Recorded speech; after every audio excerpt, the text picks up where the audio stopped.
Ta-da! Thank you, folks. See, there we go. All right, so I will attempt to share my screen and we'll go forward. I thank you one and all. I knew there was a simple way of doing this, but Yeah. Okay. First and foremost, we want to do an indigenous land acknowledgement. Our center would like to begin by acknowledging that we are Mi'kma'ki, the ancestral and unceded territory of the Mi'kmaq people. This territory is covered by the treaties of peace and friendship, which the Mi'kmaq and Maliseet peoples first signed with the British Crown in 1725. The treaties did not deal with the surrender of lands and resources, but in fact recognized Mi'kmaq and Maliseet title and established the rules for what was to be an ongoing relationship between nations. We'd also like to acknowledge that as a national entity, as the RASC, as a center, we believe in and practice inclusivity and diversity.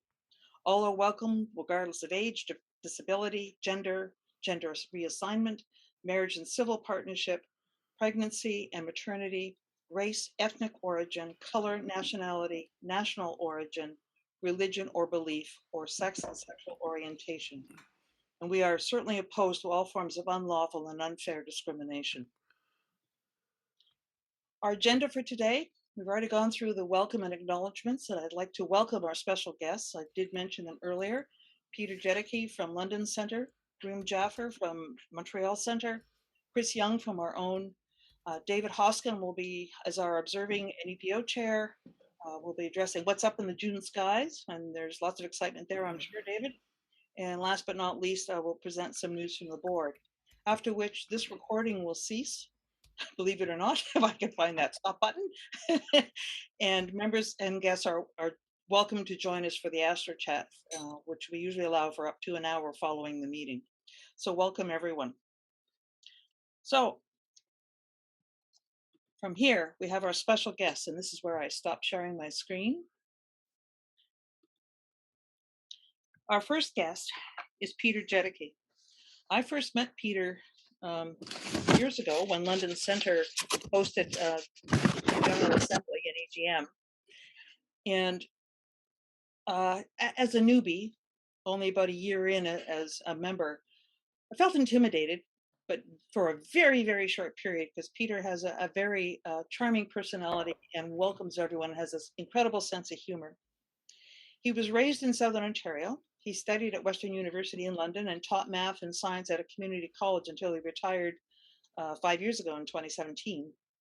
He's been a RASC member since 1975. He has served as national president and is a fellow of the RASC. His life membership has been paid for many, many times over.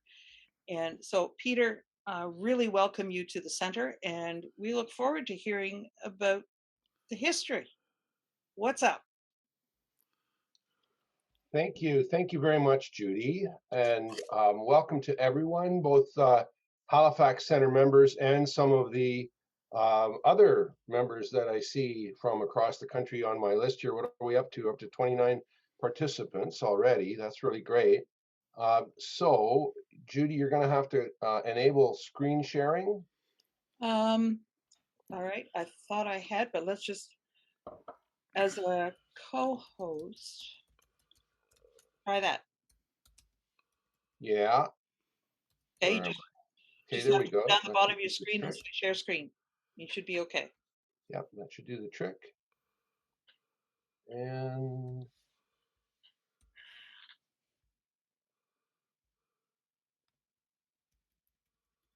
how are we doing? Good. Full screen? Yep. All right, excellent. Well, so I did mess with the title a little bit. You know, of course, our logo is Quo Ducat Urania. That's our motto, where Urania leads. And so Urania leads each of us as an individual. And so this is my personal view of the history of the RASC. But of course, I appreciate that. You know, we've got a lot more going on than just an individual.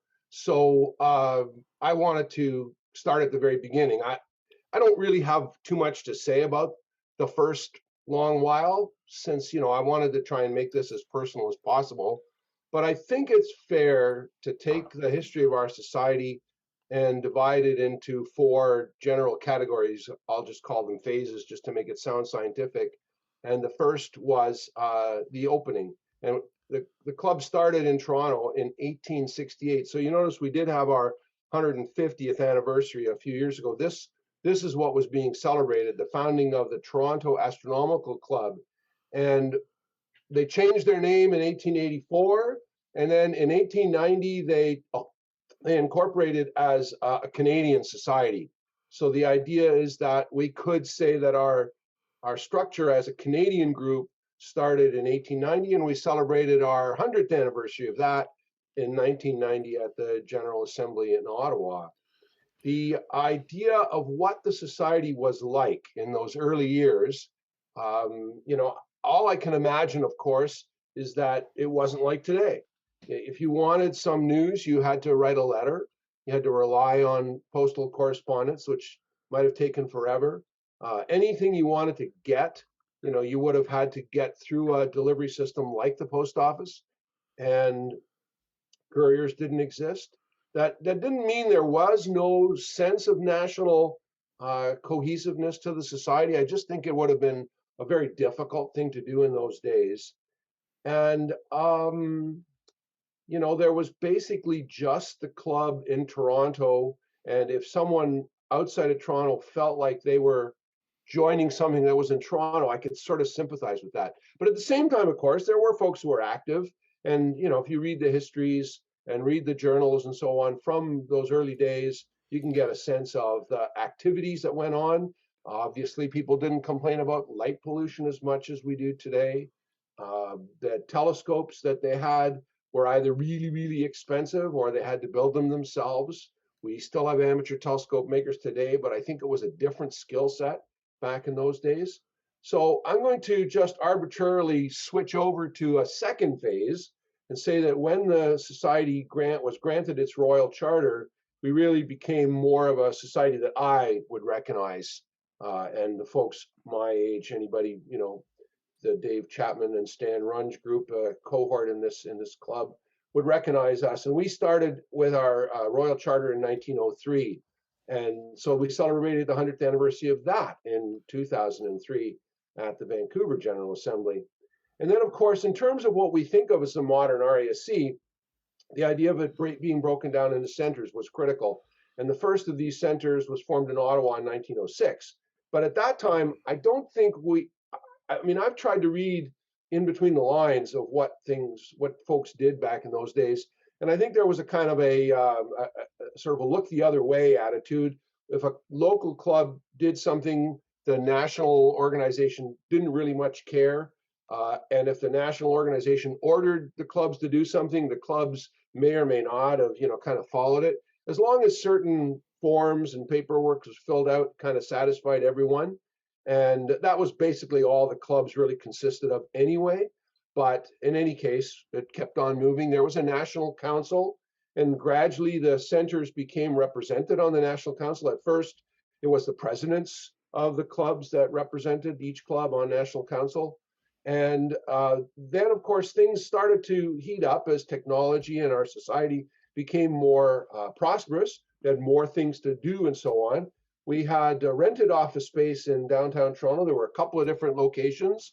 And we even had a staff member, part-time, as far as I can tell, part-time for the entire time period. Her name was Eva Budd, and she stayed with the society for, as you can see, almost 4 decades, 1912 to 1948.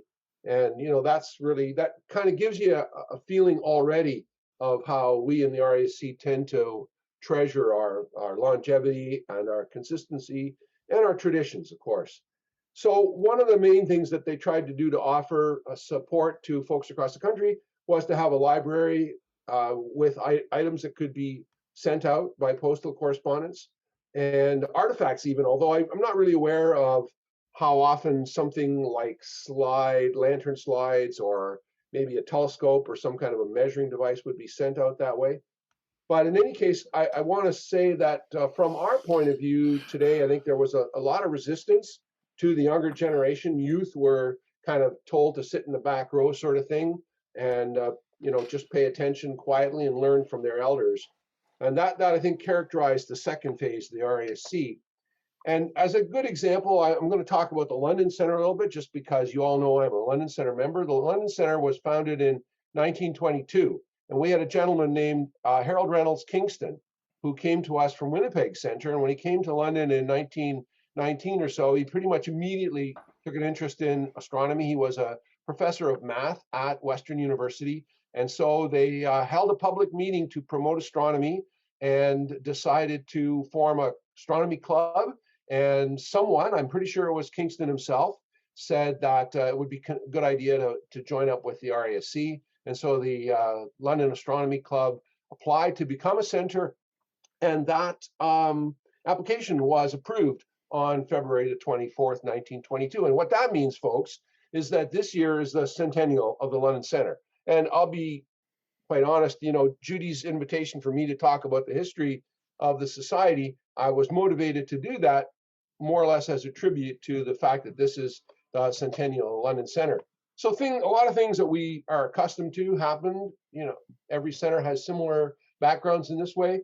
We had a public lecture event for the first time in 1923, and that was a celebration of our first anniversary. So here we are in London Center now. We're doing things to celebrate our 100th anniversary. And of course, one of the nice things about this aspect of the RASC is that you can plug into national resources and a national sense of community. So C.A. Chant, who of course is one of the most famous of the RASC members of the first half of the 20th century, he came to London, and he had been on a trip to Western Australia to observe the total eclipse of the sun. And so that was what he spoke about when he came to London. And he later, of course, was responsible for arranging the construction of the David Dunlop Observatory, which is still Canada's largest optical telescope. All apologies to the folks out in Victoria who, the David Dunlop Observatory, I'm told, was deliberately built just that much so that the mirror was that much bigger than the one out in Victoria. And anyway, the local connection continues. We're having a great time looking up the history of our own observatory on the campus at Western U. And we have certain reason that there were connections, let's say, between Professor Kingston and the local move to start the Cronin Observatory and what happened at David Dunlop. That's a portrait of C.A. Chant that you see there. That portrait is still there at the Society office, and it basically has been there forever. I'm not sure when it was painted, but I remember seeing it first time I was there back in the 1970s. So in those days, the RASC was characterized by professional academics. In other words, research astronomers who thought of the RASC either as a chore or as part of their responsibility as being astronomers in the astronomy community. And the RASC was really the only national organization. And so it did have a kind of a professional component. In fact, I was kind of impressed even just yesterday evening. I was onlining with the Tucson amateur astronomers, and a postdoc at University of Arizona gave a talk about observing exoplanets, and he actually showed the title of a paper that was published in JRASC in 1933. So we did have a role to play in that area back in the second phase of the RASC's history. Another thing that I find kind of interesting is that back in the 30s and 40s, for quite a few terms, the honorary president of the society was the Minister of Education for the province of Ontario. And I think probably that was because the Ministry of Education did give an annual grant to help with the administrative costs of running the society in downtown Toronto. So anyway, of course, from our perspective as folks who are active in the National Society, the second phase, maybe the most important thing happened in the second phase, was that National Council became a sort of a separate body from just center presidents. And you see here a meeting of National Council in 1958. Helen Sawyer Hogg, who probably next to C.A. Chant is probably the best known of our past presidents and astronomers, obviously Toronto-centric. She spent her career working at the University of Toronto, and she studied my favorite topic, globular clusters. So I had the privilege of meeting Helen Hogg on 2 or 3 occasions. She was definitely, a person that you you looked up to, no matter how much taller you were than she was. Judy, you mentioned that sometimes I can be intimidating because I'm a big guy. I don't think I intimidated Helen Hogg one little tiny bit. And she had a keen sense of both the public perception of astronomy and the history of the RASC. In 1980, when she was nearing, the end of her illustrious life and career, she gave a talk at the Halifax General Assembly. Talk was entitled 80 Years of Observing Variable Stars in Globular Cluster. And there I was sitting in the audience, and I said, year one. But no, she did give a very good overview at the time. Anyway, that's her in the center there. Over at the left, the second person on the left was our London Center president, national rep, and eventually honorary president of the London Center. That's Bill Waylow, who was head of astronomy at Western U for many, many years. In fact, I guess close to 3 decades, really. So in the second phase, the RASC's public face was often characterized by national publications. We had our Observer's Handbook. Everybody knows we've got a tremendous tradition there. The journal I already mentioned, the successes of the journal in terms of being accepted by the professional astronomers as their preferred place to publish in Canada. We also had our annual report. The annual reports nowadays, of course, we look back at them as gold. Look back here, there's a page from the annual report that shows the meetings of the London Center in 1929. I mean, we do have London Center records, but it's nice to see things summarized and acknowledged at the national level. So, this was a main function, I think, of what the RASC did in what I'm calling the second phase. One of the publications was a London Center member, H.R. Kingston, our founder, our honorary president for many years, and our first London Center member to be a national president. He wrote a book called An Easy Pocket Guide for Beginners, which is still available as a download from the Society website. You might think of it more as a historical item today, but it's pretty neat to read it. In the 1970s, there was acknowledgement that maybe there would be an interest in sharing news from across the society. So we started a national newsletter. And then more opportunities popped up. The 1980s saw the publication of the Beginner's Observing Guide by Leo Enright, and of course, Mary Lou Whitehorn. Mary Lou, welcome. You are here, you are listening. We had take on the initiative of producing the handbook for teachers known as Skyways. And I have a photo here of Rajiv Gupta. Rajiv is a Vancouver Center member, and he started what we now call the Observer's Calendar. And Paul Gray, who's not with us today, but he did message me this morning to wish me well, and I thank Paul for doing that. Paul's been editor more recently. I haven't heard if we've chosen a new editor for the Observer's Calendar, but all of you who've used the Observer's Calendar know what a great piece of fun that is, and how it gives us a sense of national accomplishment, something to hang on our walls, of course, that relates us to the National Society. I also want to acknowledge, of course, that by selling any of these items to non-members, we help pad our income side of our budget, and really it did help balance the budget for many, many years. Now, I'm going to say the third phase of the RASC started, and again, I'm being kind of arbitrary, with folks like me, the so-called baby boomer generation. I think it's fair to say that all of us were inspired by space exploration one way or another. Whether we seriously thought we were going to go into space or not, well, that's another question. But anyway, being youthful and with the 60s, do your own thing kind of attitude, often this youthful group was a little bit disrespectful, and that made for lots of fun. Maybe it made for some hard feelings. I won't say for sure, at least I won't say it publicly, but I know that I had a lot of fun doing things that I thought were intended to call into question the authority of the establishment in those days. Is that putting it politely enough for everyone? Anyway, the annual meeting of the Society became a big deal. The General Assembly, of course, and Halifax is hosted, if I'm not mistaken, 3 times. Or actually, no, it's 4, isn't it? Because well, whatever, 3 or 4 times. And I know that when I started being active in the Society in the mid-1970s, I made a conscious decision that the RASC was a great way to get to know Canada. And I made pretty much a commitment that each year I would plan whatever time I had around the RAC's GA, and that's how I've seen the country. I think it's a great way to do this. Canada's a lovely country for a lot of reasons, and astronomy is maybe the best of them, but it's certainly in the club, and we need to acknowledge that.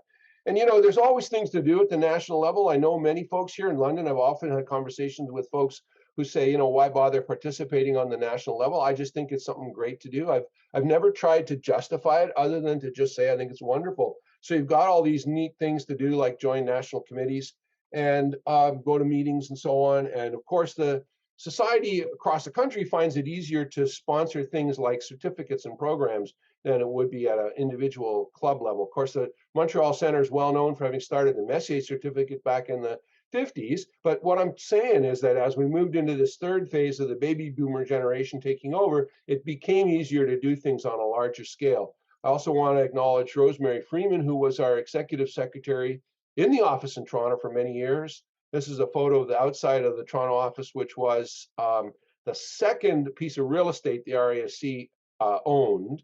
And there's good and bad about being a landowner or and landlord.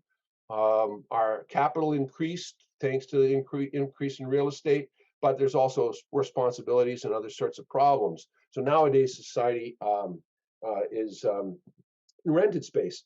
This is my friend David H. Levy, who's a past member of the Halifax Centre, as well as Montreal Centre and Kingston Centre.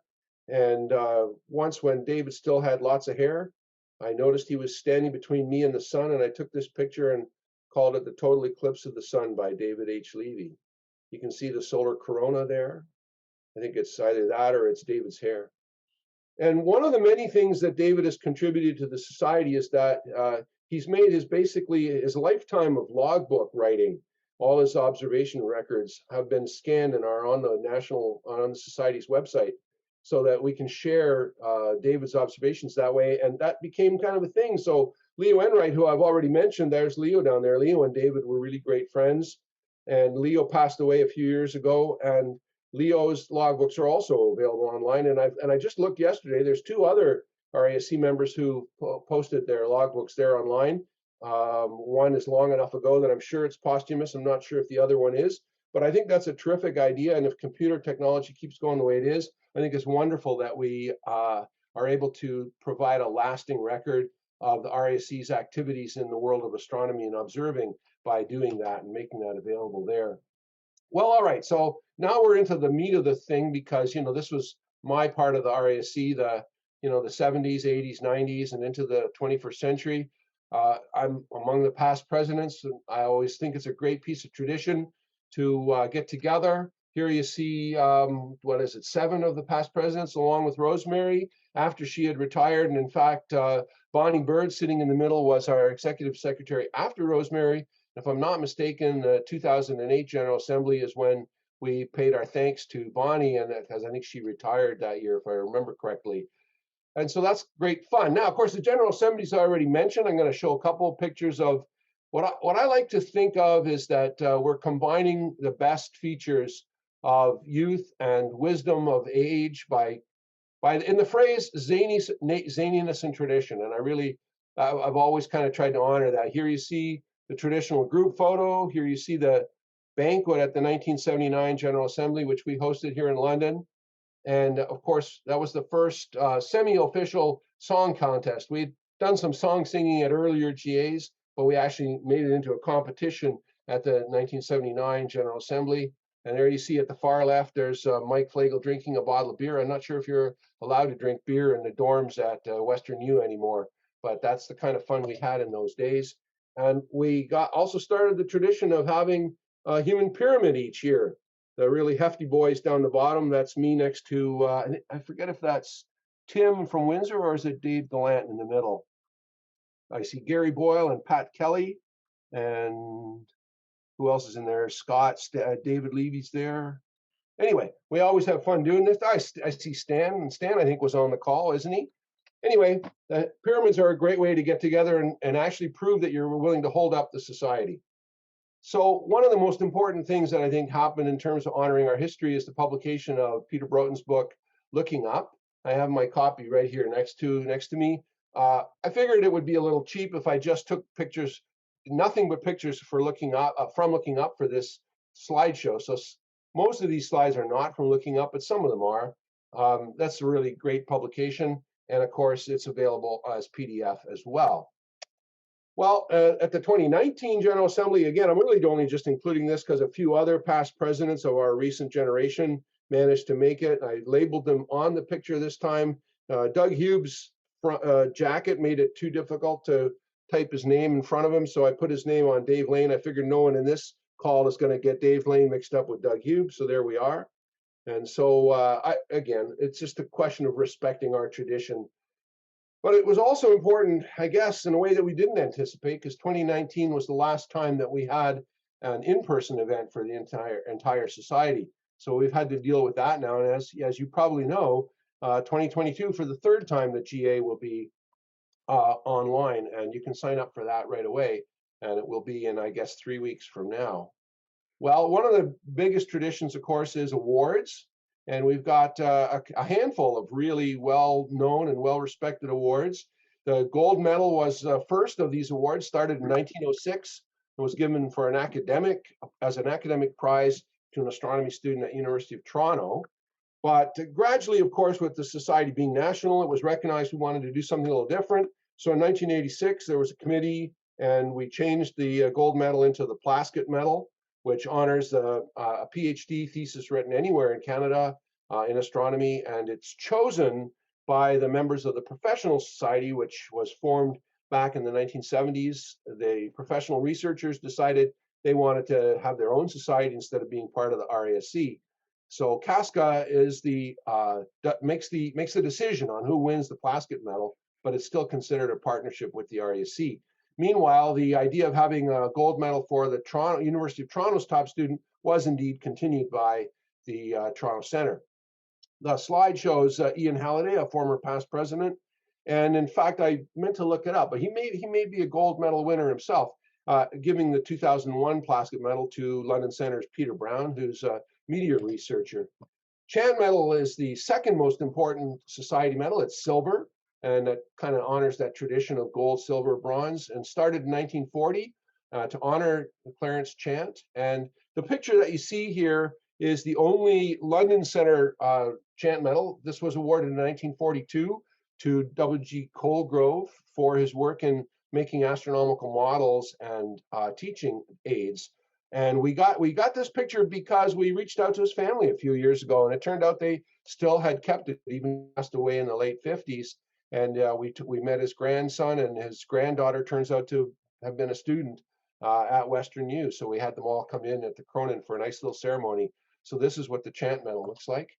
Of course, the Service Award will be familiar because many of us are on this call right now. There have been probably closer to 200 service medals by now. It started in 1959 because it was done in honor of E.J.A. Kennedy. I never met him, but he was secretary of the Society's council for something like 25 years or something like that. And so when he retired, they struck the medal in his honor. So it could have been called the Kennedy Medal, but they just decided to make it more general, call it the Service Award. The picture is 6 of the 7 service awards, and a little bit of, they haven't changed much really. They look the same over time. These are the London Centre members who've won the Service Award over the years. And then, of course, there's other awards, which compared to the gold, silver, and the bronze medal, we might consider less significant, but they're still important in their own ways. The Simon Newcomb Award is one of your own. Halifax Centre started the Simon Newcomb Award, and it's an award for writing or communication in astronomy. Originally, you had to write an essay for that. Dave Chapman and I are both past winners in that regime. But then in 1998, they changed the rules, and now it's given for long-term contribution and achievement in writing about astronomy. So we have winners like Terry Dickinson and Dan Falk. Dan is Dan from Halifax? I forgot to reach out to him before this meeting, but Dan's won the Simon Newcomb Award as well. The Chilton Prize was started by in honor of Ken Chilton, a member of the Hamilton Centre who passed away at a young age in the mid-70s, and it recognizes a significant astronomy project. One of the great thrills about being a national president is you get to hand out awards. This is me handing the Chilton Prize to Attila Danko in 2005. One of the problems, and now we have the Keelak Award. Now, let me say a word or two about the KELAC Award. It honors public outreach, and there are in fact 3 KELAC Awards: one from RASC, one from CASCA, and one from the Fédération d'Amateurs Astronomes de Québec, which is the French language group that serves astronomy in the province of Quebec. And so it was decided to give an award for outreach. And so 3 of us were. I represented RASC on that little ad hoc committee, and the decision was that it would probably be too difficult to try and coordinate all 3 societies, and somehow or other it would break down if we tried to form just one award. So we agreed to each of the 3 societies would be able to give a KELAC award each year, so long as we stayed true to the spirit of it. And of course, that's exactly what has happened. So in 2013, our London Centre member Bob Duff, who's done an awful lot for outreach in the London area, and still submits reports on outreach events in London, he was given the award, and that's Glenn Hawley, who was national president at the time. Another thing that the society does that I think is a wonderful little piece of fun is the honorary members. We have up to 15 honorary members according to our rules, and the idea is to ask professional research astronomers basically at the top of the field. In other words, the best research astronomers in various sub-branches of astronomy around the world are invited to be honorary members. This is a picture of Bart Bok, and the joke here is that we asked Bart, there I was sitting at Bart Bok's house with my wife Diane and with David Levy, and we're having dinner together. And we asked Bart what the society gave him to as a memento or to commemorate the fact that he was an honorary member. And he pulled this plaque off the wall, and the plaque is nothing more sophisticated than just a cloth crest with a little card below it saying that Bart Bok is a member. And the joke was, of course, that, you know, he deserved something much bigger, a statue or, you know, some great, tremendous plaque or something. And all they gave him was this little crest. And so he pulled a long face, and I grabbed the photo of him pretending to be disappointed in what the RASC gave him to count that he was an honorary member. But he was a wonderful person. And as an honorary member, we invited him in London to our Diamond Jubilee, and he gave a wonderful talk about the history of the Milky Way research in 1982. Well, now I'm going to just say a few words about where we're at today and where we're going. The present day, I would like to suggest that the society is now in the 4th phase of its existence, that in very fundamental ways, we're different from the society, even just of, you know, well, my society of the 1970s, 80s, and 90s, and the early 21st century. And mainly it was motivated by a change in the rules from the federal government. I call it the crackdown because it came from the Canada Revenue Agency, and also the Canada Not-for-Profit Corporations Act makes certain stipulations that groups like ours have to follow.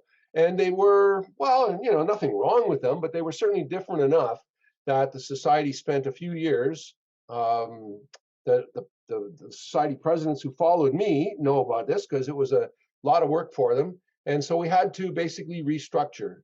And the current structure, it's a bit of a cartoon here, but I think it's correct to say that our bylaw and our board of directors is now in charge of the society in a way that perhaps formerly the National Council was. And the National Council was voted on by the centers, and the national executive, the national president and vice presidents were voted on by the members. That's not the way it's done anymore. The society is now run by board of directors. The board of directors are elected by the society's members, but that does not give us access to the president or the other executive roles, because those are chosen from the winners. In other words, once you're on the board of directors, then that group is responsible for choosing the president and so on.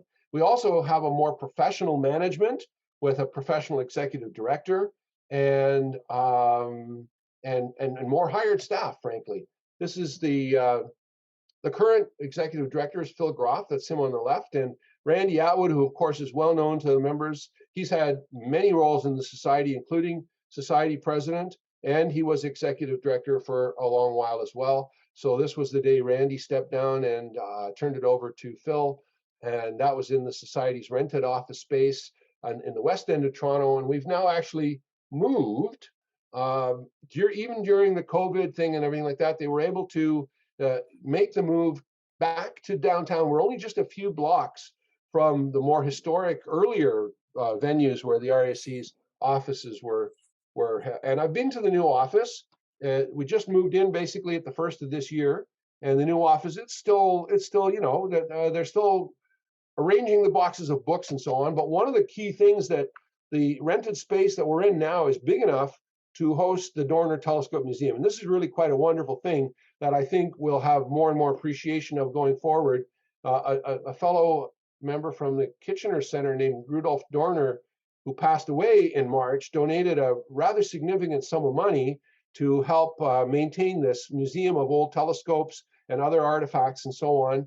And Randall Rosenfeld, who I didn't see on our list today, I did send him an invite to today's meeting, but Randall, who's a very whimsical, wonderful guy with a great brain and great attention to detail, he's the director and also the archivist. So it's maybe a little hard to tell where we draw the line between telescopes and old archive items, but this is where it is right now. This picture I took when we were there in March. The green tube on the right is an artifact from London Center. It was built by a London Center member back in the 1930s. So we've been able to pass that on to the Dorner Telescope Museum.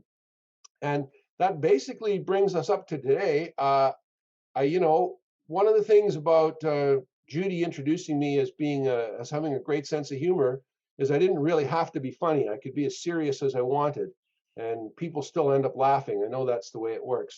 So thank you very much. And Judy mentioned, I've been a life member since the 1970s. My life membership has paid for itself many times over. And frankly, I hope my life membership never expires. Thank you very much, everyone.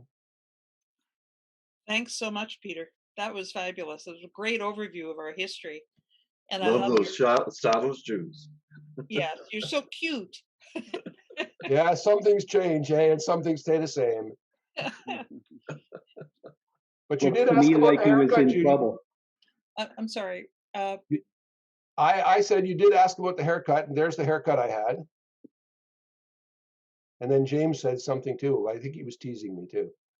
I was saying that I think you look like you were in trouble. Oh, great, Rick, thank you. Yes. Oh, yeah, I was in trouble. Oh, yeah. Thanks for pointing that out. You bet. I started getting in trouble when I was that age. You bet. And knowing you over the last 7 years of my existence within RASC, yes, I can agree to that statement. Look innocent, but a little disturber at times when it's appropriate to do so. I thank you so much for that. That was really intriguing. Where we came from, and it's interesting to note that a lot of our history and important pieces of our RASC puzzle aren't all from Toronto. They are from various parts of the country. The contributions that have been made over the years in terms of the science, in terms of contributions, in terms of attendance and that sort of thing at the society. That it's this wonderful woven fabric of everyone together. It's great. Because I'm sure that unlike politics, we aren't getting dictated to by Toronto. Our organization has the joy of having 30 centers that contribute to what RASC is and what RASC is becoming. And so that is very valuable, and I'm glad you were able to show that.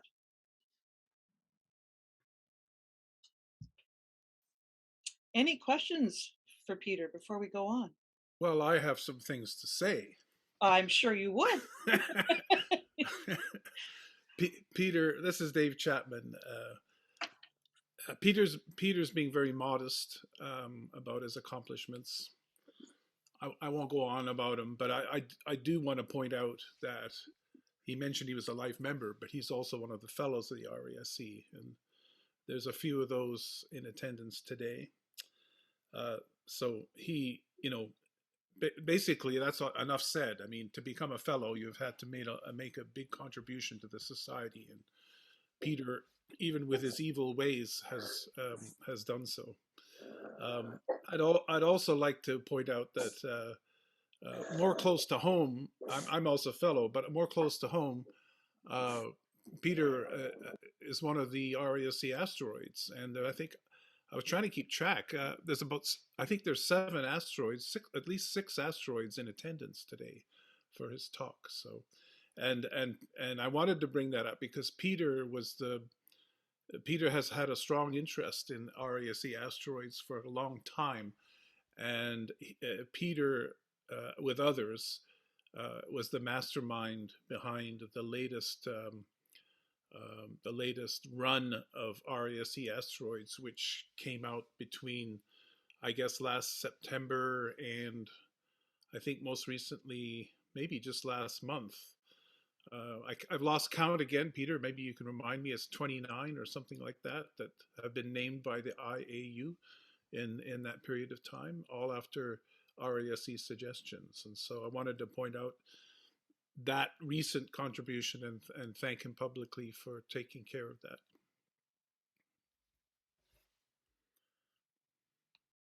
Thanks, David.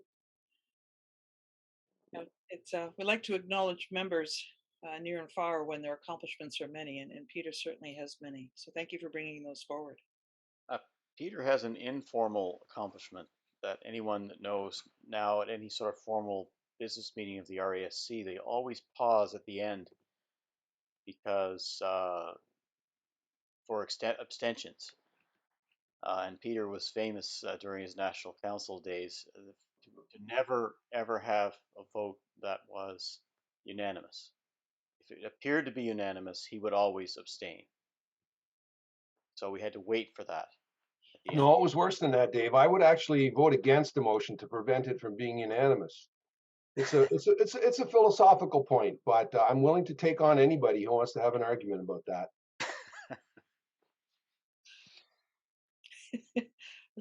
I was going to ask Peter. I was down in London a few years ago, as you remember, and got to tour the Cronin Observatory, which I believe is now the largest operational refractor in the country since Science and Tech Museum tore down the Helen Sawyer Hogg Observatory.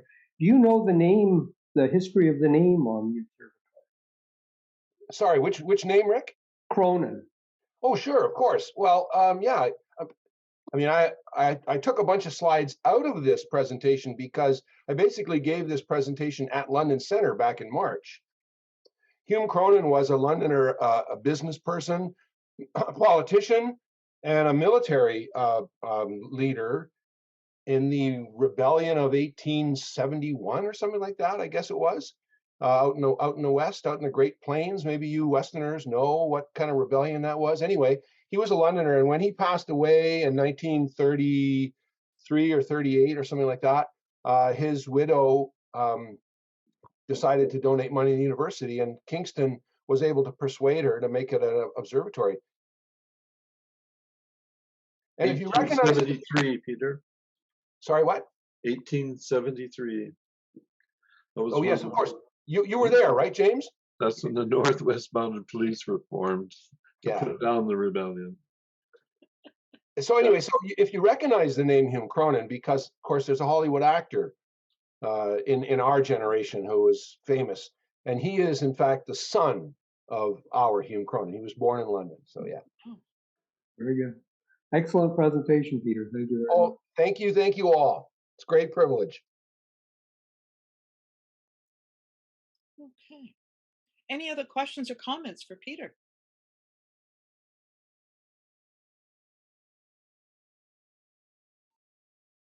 Well, it sounds like it's 100% abstention, Peter. No, not quite. Oh, there we go. Thanks, Peter, for giving so many good reasons for joining the RASC, and once you're joined, for getting more deeply involved. Like, was that a recruitment speech or what, Judy? It was. Yeah. I mean, and if you look at the attendance at today's meeting, which is across the country, that just speaks volumes to not only Peter's presence, but also to Karim's, and to the fact that our organization is multi-provincial. So it's across the country, and this is fabulous. So yeah, and look at the fun we're having, folks, just by participating. Honestly, Judy, if I can say, it's one of the few pluses from COVID times is the fact that we actually have become a national organization and even a global presence in a global organization. Is we have members from all over the world now that are RASC either center affiliated or national members.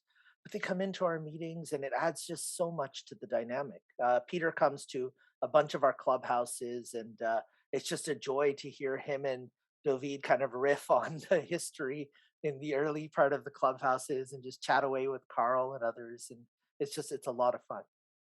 Yeah. And to your point, Karim, of international, three of our members, one from New Jersey, Pennsylvania, and Massachusetts. So we've got members down the Eastern Seaboard that are joining our center and participating actively. So it truly has allowed us to expand our borders, literally. And I think it's only right that our next in-person GA, maybe Lisa just hosts it at her home and we all go down there. I would suggest that. So Yeah. Lisa, be prepared. We'll be at the shore. Did you hear the sonic boom as Lisa ran the other way? Well, I was going to mention it's been a while since London Center hosted, but I don't want to open up that can of worms. 2015 or 16, Peter, was that? It was 2016, Karim, and we are not due yet. One of the thoughts, of course, was to host during our centennial, but no, we put a squash on that pretty quick. Yeah. There you go. Okay. Well, I want to thank you again, Peter, for this. I truly appreciate you spending part of your Saturday with us, and hope you can stay on as long as you can and enjoy our next presentation. So thanks again.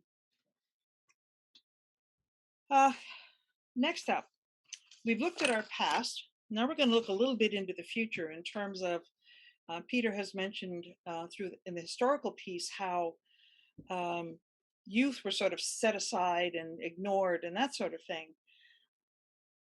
And we've done a complete 180-degree turnaround where we are certainly listening to our youth, listening to what they want to do, what they have to say, and what direction they see us going, and their excitement, more importantly, their excitement at astronomy. So our next speaker is Karim Jaffer, and I've had the honor of listening to him speak a few times regarding youth and astronomy and how he got his youngsters involved. And that's what inspired me to ask him to speak to our center to show you what can be done with all these young folk. He joined the physics faculty at John Abbott College in 2006, and he's had many projects in STEM education and pedagogical development in the province of Quebec. He began teaching introductory astronomy in 2016, where he developed a unique student-directed, and I'm reading this because his biography is so intriguing. I think you need to know where he comes from. Thank you. He's developed a unique student-directed, just-in-time teaching approach incorporating current astronomical data, research using remote telescopes, and including experiential learning opportunities beyond the classroom. He's been the public events coordinator for the RASC Montreal Center since 2016. He's helped establish the I.K. Williamson Astronomy Library and coordinating both public events and outreach activities for Montreal Center and throughout the Montreal area. He's cultivated partnership with the Rio Tinto Alcan Planetarium, the Institute for Research on Exoplanets, more formerly known as IREX, the Cosmodome, Explorer Alliance, the Astronomical League, CASCA, and many other local academic and amateur astronomy groups. He's a member of the RASC National Education and Public Outreach Committee. He's an Explorer Alliance Astronomy Ambassador. He's the 2021 recipient of the Charles M. Good Award. And just when we think he's not busy enough, he's here today to speak to us about his involvement with the youth and the remote telescopes and all that it entails. So welcome, Karim. I'm so glad you could be with us today and tell us about the future with our youth. Thank you, Judy. It's a pleasure to be here. I'm assuming the video and audio are okay. You can see everything there? Yes, sir. Fantastic. And it's great to be in Halifax virtually. And I hope at some point, maybe even this summer, I get a chance to come out there in person. I've been talking to Chris Kerwin, and I owe him a trip out east because we had to cancel last year when the COVID kept the borders closed, unfortunately, for a bit longer than we anticipated. So when Judy talked to me about coming in and talking a little bit about the work I've done with my students with the remote telescopes, I was happy to do it. I wanted to talk a little bit about the reason why this works. And the reason why this works is part of that bio that Judy read out, is the fact that when I took over teaching astronomy, I became a member of the RASC Montreal Center and an active member at the same time. So that the public events and the outreach that we started doing was tied into the way in which I approached the course. Since then, we've actually have a new outreach executive. We have a lot of new members within our exec at the Montreal Center, but that vibe of maintaining the connection with the youth has continued. And in fact, two of the youth that you see in this picture here, Emily and Virginia, are both have been active at the national level for the RASC. Emily was the inaugural chair of the Next Gen Committee, and Virginia is the current chair of the Inclusivity and Diversity Committee, while they are both university students. Virginia is in astronomy and astrophysics at Bishop's University. Emily's currently doing her PhD in planetary science at Purdue. Uh, the others that you see there, two of them have stayed in physics, astrophysics. Two of them have moved off in different directions, but all have maintained an interest in space. So, as Judy mentioned, I wear a lot of different hats, and I won't even go into all the hats that I wear. But what I'm going to try to do today is to take you to a little bit of a journey that gives you kind of a scope of what the course does, what the youth get to see, what they have access to, and how it incorporates in to some of the functioning that we do at the RASC Montreal Center and some of the events and workshops that we're able to offer, but also the role that the Rascals play in supporting and even mentoring the students in a lot of their work. And I thought it would be fitting to start off with a couple of quotes from this semester from a couple of the students that gave me some feedback after the course itself finished about the idea of getting to use real data and getting to use remote telescopes and how it is a skill and a hobby that they've never heard before. And I thought, since we just listened to Peter give a nice historical talk, maybe we start off with a little bit of background music. And this is from one of the projects. So I'll just play a little bit of this tune, and then I'll explain to you what the tune is.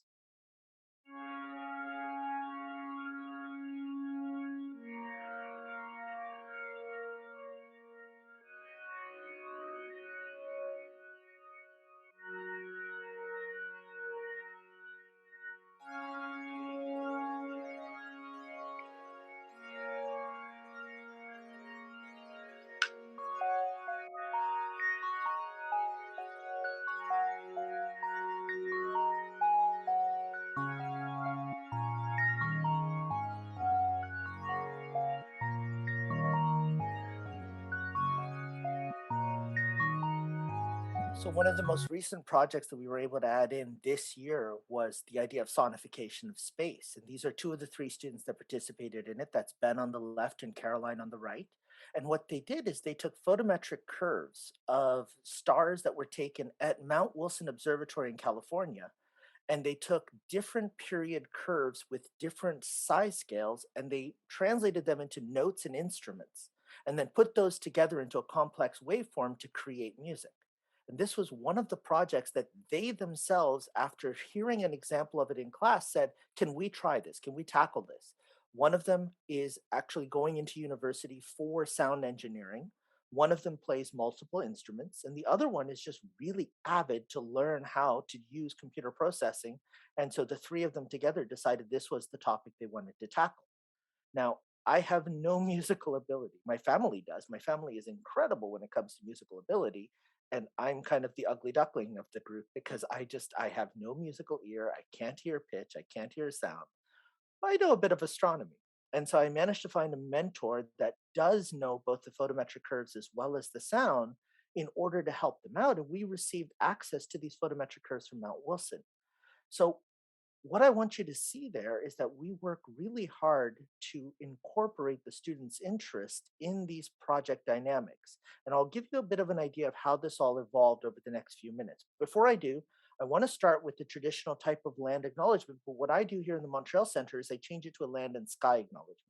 So not only do we acknowledge that we're on unceded Indigenous lands here in Montreal, both the Mohawk as well as the Algonquin people, but also the fact that we share the sky with all of the First Nations and all of the people from around the world.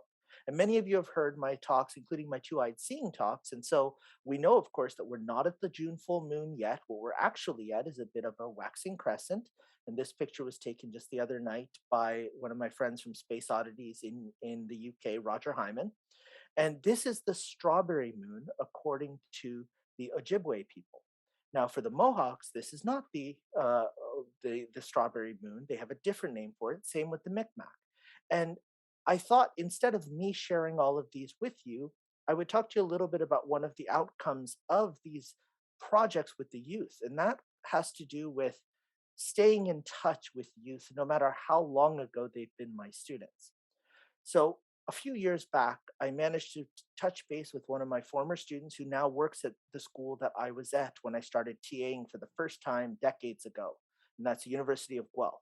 And he's now one of the physics teachers there as well as the outreach coordinator. And so we decided to co-host a few events. So we co-hosted first a panel with IREX, and this was January 2021 in the middle of COVID. And then this past January, we hosted this fantastic event where two of my former students got to talk about their work and their own initiatives. One talked a little bit about Roberta Bondar's biography and the idea of being the first Canadian woman in space and why that was so big. And then the other is a science student who was not an astronomy student, not a physics student, wanted nothing to do with that, but became a nutritionist and worked with the CSA on a project called Feeding Future Astronauts. Now, from this collaboration, the other thing that came up from it is that Orbax, Jason Thomas, is now doing these monthly stargazing guides. And so he asked me to contribute to these, but he already has access to a planetary scientist. He has access to a couple of researchers who work with Curiosity. And so what I decided to do is I would bring to him some of the First Nations information and some of the global information and amateur astronomy that he could add into his stargazing guide. So here's the excerpt from the June Stargazing Guide on the indigenous names for the moon in June.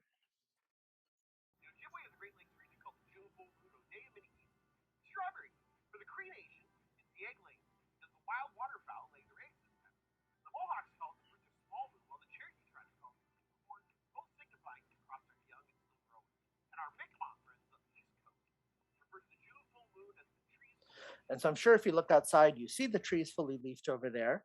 And one of the things that I try to drive across to my students is this idea that what you see outside is connected implicitly to nature, and you can use the moons and you can use the position of the sun and the different seasonal constellations to understand that connection to nature. And that's one of the underlying themes that I go with in order to give them a very clear connection to the history, not just from modern astronomy, but also from indigenous and global astronomy. So it's important to have an idea of who my students are. So my students are science students, and this is different from every other college here in Quebec. For every other college in Quebec, the astronomy course is a non-science course.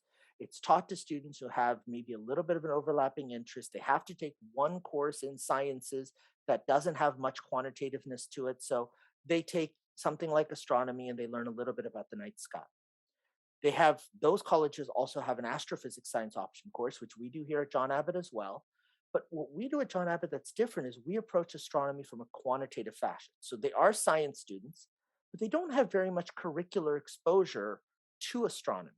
In elementary and high school, they learn a little bit about gravity, but that's it. About 70% of my incoming students do like to look at the night sky or read a little bit about it, but less than 10% identify as backyard astronomers. So the way I approach it is the same way we approach astronomy overall, which is using all the different wavelengths of light to give us a complete picture. So I use all these different student backgrounds and student interests to give us a complete picture, not just of astronomy, but of space sciences overall.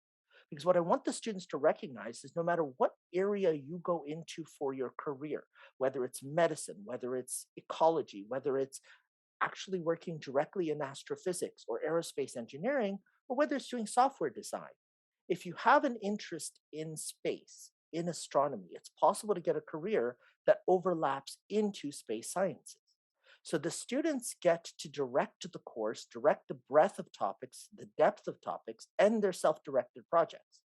And by the end of the course, close to 40% of the students are considering a career either in astronomy, astrophysics, or in the space sciences. And many times afterwards, like Catherine, who I mentioned to you earlier with the nutritionist, they come back towards an overlap in astronomy simply from their interest and the joy that they gain in trying to understand a little bit more about space and about the night sky. So I thought rather than me tell you all of this and how they choose the topics and all of that, let's hear from one of the former students. So this is Danny. Hello from my campsite in beautiful Gaspésie. My name is Danielle Richard, and I had the pleasure of taking John Abbott College's astronomy course in the fall 2018 semester. Astronomy was always something I was interested in, but it's such a broad topic I didn't really know where to start learning. So taking this introductory course, which was a very comprehensive overview of all the sides of astronomy, observational and theoretical, really gave me the push I needed, and now astronomy takes up a huge part of my life. So what really made this course captivating was the fact that it was very student oriented. Actually, Prof. Jaffer handed us out a survey at the beginning of the semester of all the topics we could touch upon in the course, and rebuilt the course based on which ones most interested the students, which made learning really fun. And the other thing that made the course really captivating was the fact that we had so many resources available to us to take learning into our own hands, and make the whole learning process just a lot more personal. For example, we did lunar sketches and observations for the course. We had access to telescopes and binoculars at the college, which we could take out for a few days, for a week, for as long as we wanted to use them to do our own observations. And the partnership with the RASC was a really huge asset to the course because we were able to learn from astronomers who have a whole different set of experiences. And they were all very willing to share their passion with us, whether it was showing us how to use their telescopes, showing us deep sky objects, or teaching us about different topics in astronomy and having discussions with us, really fueling our curiosity. So this partnership with the RASC and John Abbott College goes two ways. For the RASC, we get a location for our library. We have our indoor meetings, especially during the winter time. We have venues for public talks as well as for workshops, and even access to computers during those workshops. In terms of the introductory astronomy course, as well as the student astronomy club, there's access to observing sessions, because what we've done is we've created almost like this pseudo partner level where the students can come out to our members events and participate fully. They don't have to wait for public events to get that opportunity. This actually results in the students talking about their learning and sharing their learning, and then learning more from the mentors within the RASC. And that can go as far as project topics being linked directly to mentors. So in the past, we've actually had students who say, we want to do analysis of the following couple of types of galaxies, and they come out for a few nights with David Schumann, with Gerald Mackenzie and Dominic Mackenzie, with Carl Petrick, and they get under the stars and they take images with these RASC members using their equipment and learning the techniques and what's involved. We also have mentors assist in non-astronomy course projects. So here we have one of our students, Virginia, who was the editor of Bandersnatch, our student newspaper. And so when we had our centennial guest speaker, who was the CSA mission manager for the RadarSat constellation, Steve Iris, one of our RASC members at the time was Pete Ray. And Pete Ray was one of the Canada Press astronomy specialists. So he mentored Virginia in the types of questions to ask when you're meeting somebody who's a scientist by profession, and sat in with her during the interview process. And David Schumann was the host of that whole interview process. We also have students volunteering at RASC events, and they become mentored in public outreach, and this idea of giving back, and it becomes incredibly strong in a lot of them.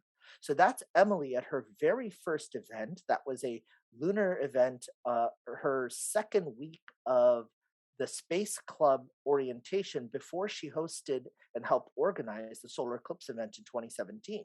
And she's showing people how to sketch parts of the moon and explaining to them the types of features to look out for. So over the span of the last 6.5, 7 years, this has developed into an incredibly fantastic environment where whenever we have these large scale events, you have students and RASC members and the public all there together. And then the library has become kind of this home for not just our astronomy knowledge and our archive, but also for these fantastic social types of events where students will even bring out their posters and share them with the RASC members to show off a little bit what they've done and also see how they could improve over time. Now, you had a chance, a few of you, to see the culmination of one of these projects with one of Danny's actual group members, Julian. This was at the GA in 2019 in Toronto, and Julian gave a talk about using spectroscopy in his project, but also the benefit of using it in outreach. And I remember I was so proud of him when he got that standing ovation for the talk that he gave, because he was so passionate with the idea that we shouldn't hide science from the public when we're doing these outreach events. And so Maury, our president at the time, gave this fantastic quote where not only have these students become an integral part, but they even often become paid members after graduating, and they've changed the dynamic of the club. Where now, whenever we have events, the students step up to help. They come out and they're a part of the RASC. They're not a separate entity anymore. So one thing you might be wondering, and when I talk to teachers, this is one of the first questions they have is, how do you do this in a city? Because in a city, you're surrounded by a ton of light pollution. So one of the first things that I do with the students is actually get them to go out and see how bad the light pollution is near their home. And I use the Globe at Night activity where you can go out and you can look at a very simple constellation that you can find relatively easily. So in this case, it's Orion.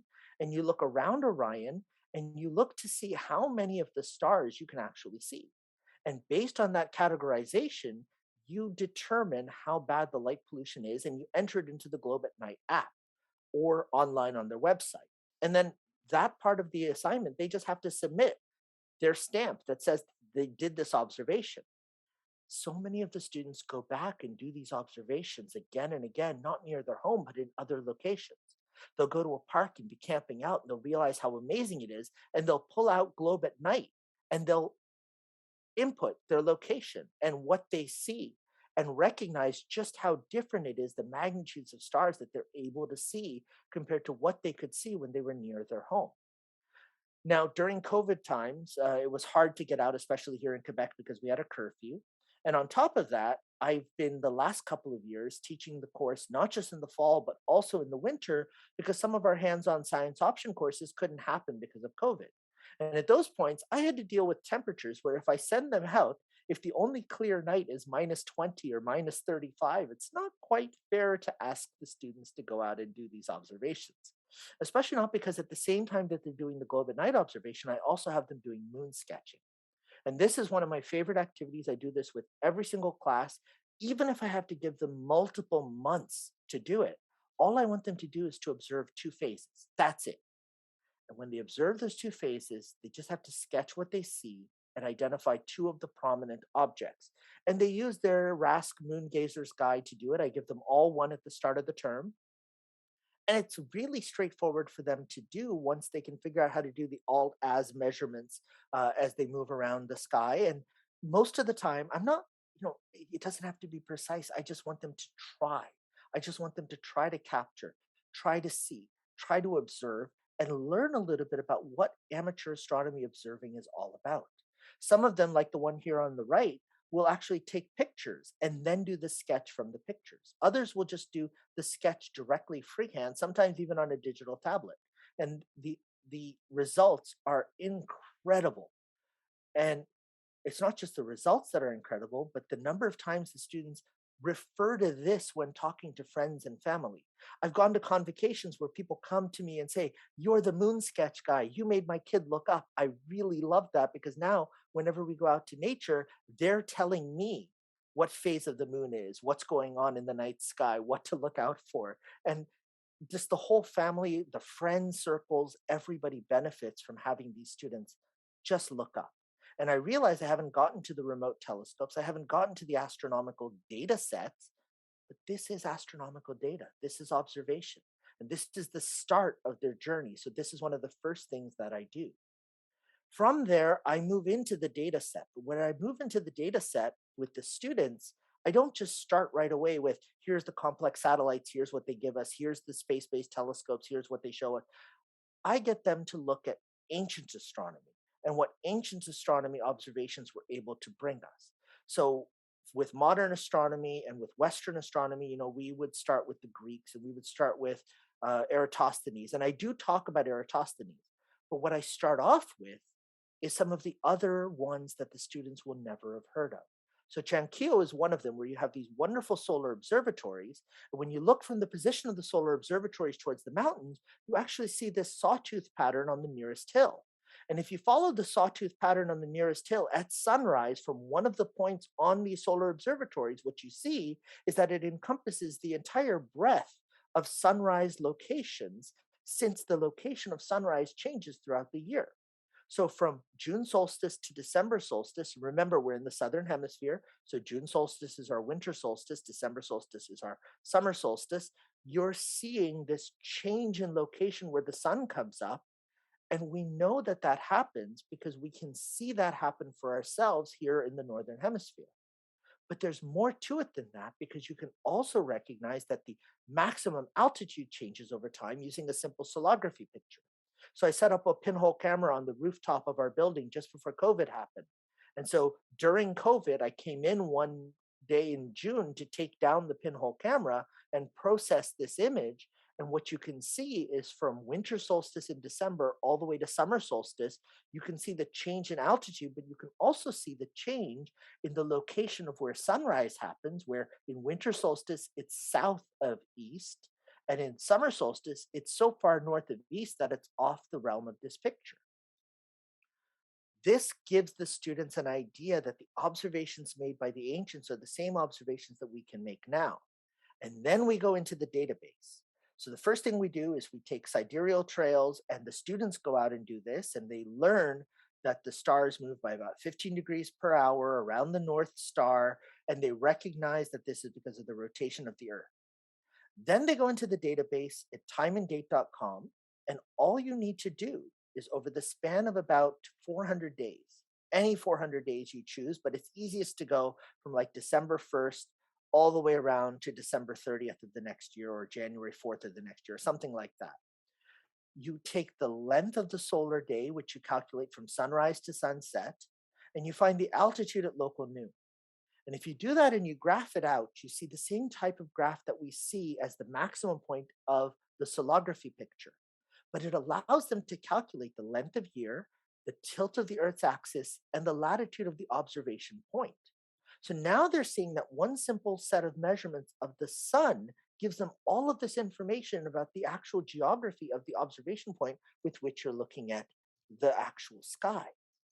Then you move forward from there and you talk about Eratosthenes and this experiment to try to measure at the summer solstice what the actual circumference of the Earth was. Now, for us, we're not in class during the summer solstice, so we use the equinox. And that's part of the global experiment, which is done every March and every September, where you go out and you measure the height of an object, a gnome that you choose, and then you measure the length of the shadow. And you can do something as simple as even a toilet plunger, because it'll stay perfectly vertical if you just plunge it into the road and you measure the length of that shadow. And if you do it exactly at the equinox, exactly at solar noon, well, at the equinox, there's no shadow at the equator, which means wherever you are, the shadow angle should be equal to your latitude. And I don't tell them this from advance, but those that actually look at the math, they understand it right away. Those that don't, they do the process and they do the calculation. They're like, oh my God, this is our latitude, because they just found the latitude previously from this timeanddate.com exercise. So now you have a reinforcement. And when they come out into the night sky with us at the RASC, one of the first things we do is find the North Star, figure out the altitude of the North Star. Hey, take a look, that's your latitude as well. And we talk about that in terms of the fact that if you are at the North Pole, the North Star is directly at your zenith. And so those multiple connections to the same type of observation really entrench the learning for these students from a qualitative and a quantitative fashion.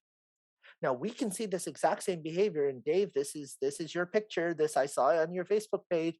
You guys have erected this beautiful sky pillar, and the sky pillar is on a north-south meridian line. So the shadow of the pillar at local noon actually gives you an idea of where you are from June solstice, where it's going to be the longest shadow, to December solstice, or sorry, where the shortest shadow, to December solstice, where it'll be the longest shadow, because the sun will be at its lowest altitude. So this type of idea, this type of observation is something that can become incredibly commonplace for the students, and they start to recognize this when they go out at any point. And so one of the feedback that the students give me is this idea that they now have this captured understanding of the motion of the sun and the phase of the moon, and basically how the whole Earth, Sun, Moon system works together.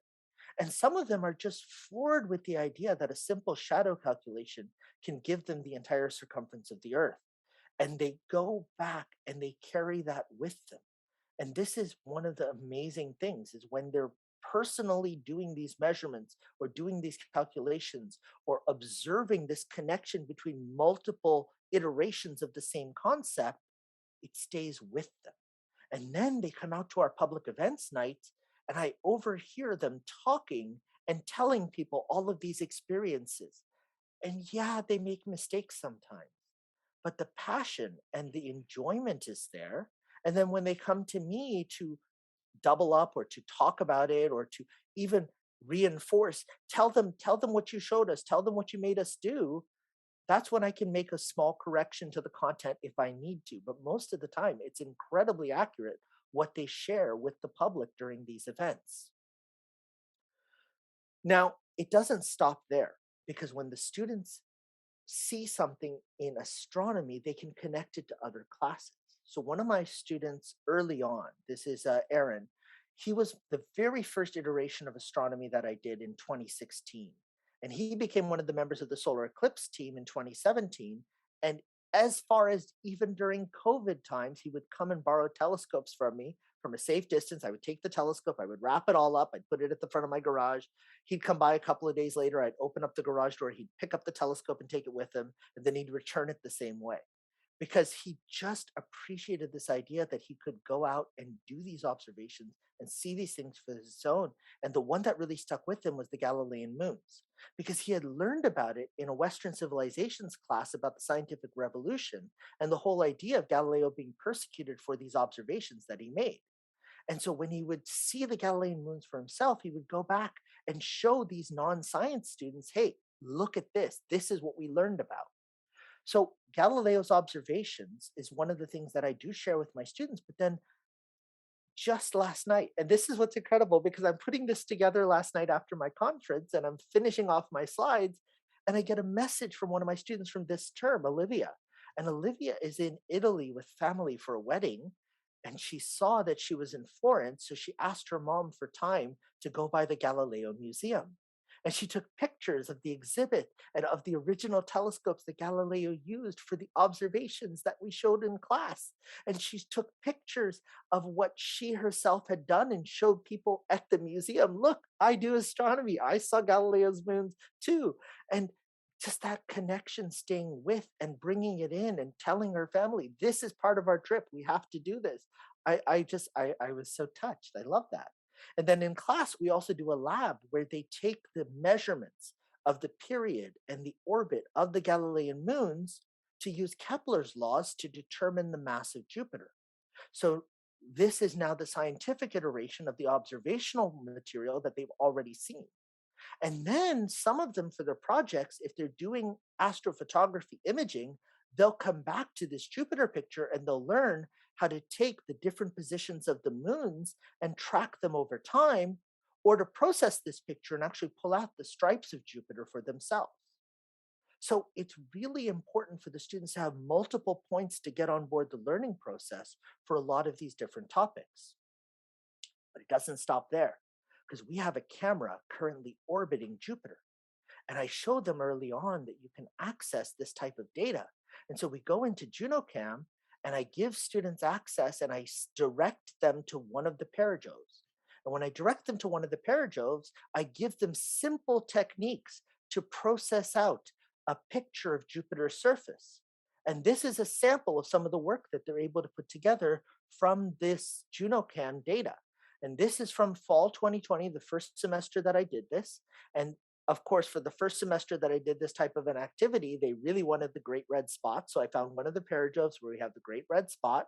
And then this past term, I changed things up a little, where I took a southern hemisphere view and I had them all process it just like they all processed these previous ones. But what I did this time is I said, all right, part 2, focus in on any one area of the surface, go back to the original raw data, and only process that little area of the surface that you find of interest. And the idea is how does it change your processing technique to be looking at an entire object versus looking very specifically at one type of behavior. And then I put a collage of all of their submissions together, and I made this a little photo postcard that I printed out and gave them before March break to take home with them. And they all came back just ecstatic about the response they had been given for putting this material together themselves. These are all their images of Jupiter processed by those students. And it's a lifelong impact that they see that this data is free source available.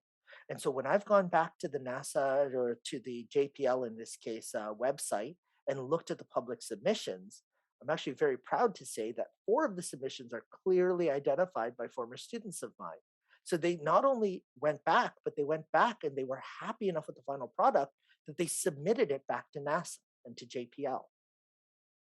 Now, when I talk about image processing, a lot of the details and a lot of the work is in order for them to be able to really understand when they go out with RASC members, what the RASC members are talking about.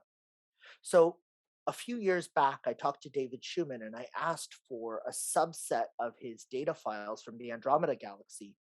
And what I had the students do is I first had them take one single one light image, and process it to try to pull out some data. And then I gave them a folder with 4 light images, and I had them stack them to see that they get more data. And then I gave them the calibration files so that they can see what happens when they remove the noise. And these types of skills are then things that those that are interested in learning image processing can use within their projects for the course. And I'll be talking about the projects for the course in just a few moments, but I didn't stop at just the DSLR images that can be taken by RASC members. I also went to the robotic telescope that we have in California for the RASC. And I got image files, RGB, of the Orion Nebula. And this is what a single image file looks like. And you all know this picture because you've seen this through your telescope of the Orion Nebula. And this is kind of what you get to see. And when they take the RGB and they use simple GIMP processing, they can pull out as beautiful a picture as they want. And I don't direct them on what to emphasize. So some students will blow out the core because they really want to show the magnificence of the dust and the nebulous gases around this nebula. And others will really focus in on that core and try to get the trapezium to step out. And in order to do so, they have to change the contrast features as much as possible. And what's wonderful about this is that then the students go out in the wintertime and then the late fall, and they start taking pictures of Orion. And they start sending them to me and saying, look, I see Orion. I see Orion when I went out camping with my friends in between semesters. And some of these students will then go back to the files that I gave them from the remote telescope and reprocess it, having seen it themselves with their own eyes or through binoculars or through a camera or through a telescope, and they'll go back to try to take a second stab at it. So this is Maxim and Alex. They submitted this previous one here on the left in their actual course for evaluation. They did this one the following term on their own time and sent it to me saying, do you like this one better? And I told them it's subjective. For me, I like this one better because I can see more of the actual core. It's not blown out, whereas it was blown out in your first one. But the first one really showcased the differences in the temperatures of the gas a little bit more. So it depends on what you're trying to bring out. Now, they did not do their project on astrophotography. They did their project on spectroscopy.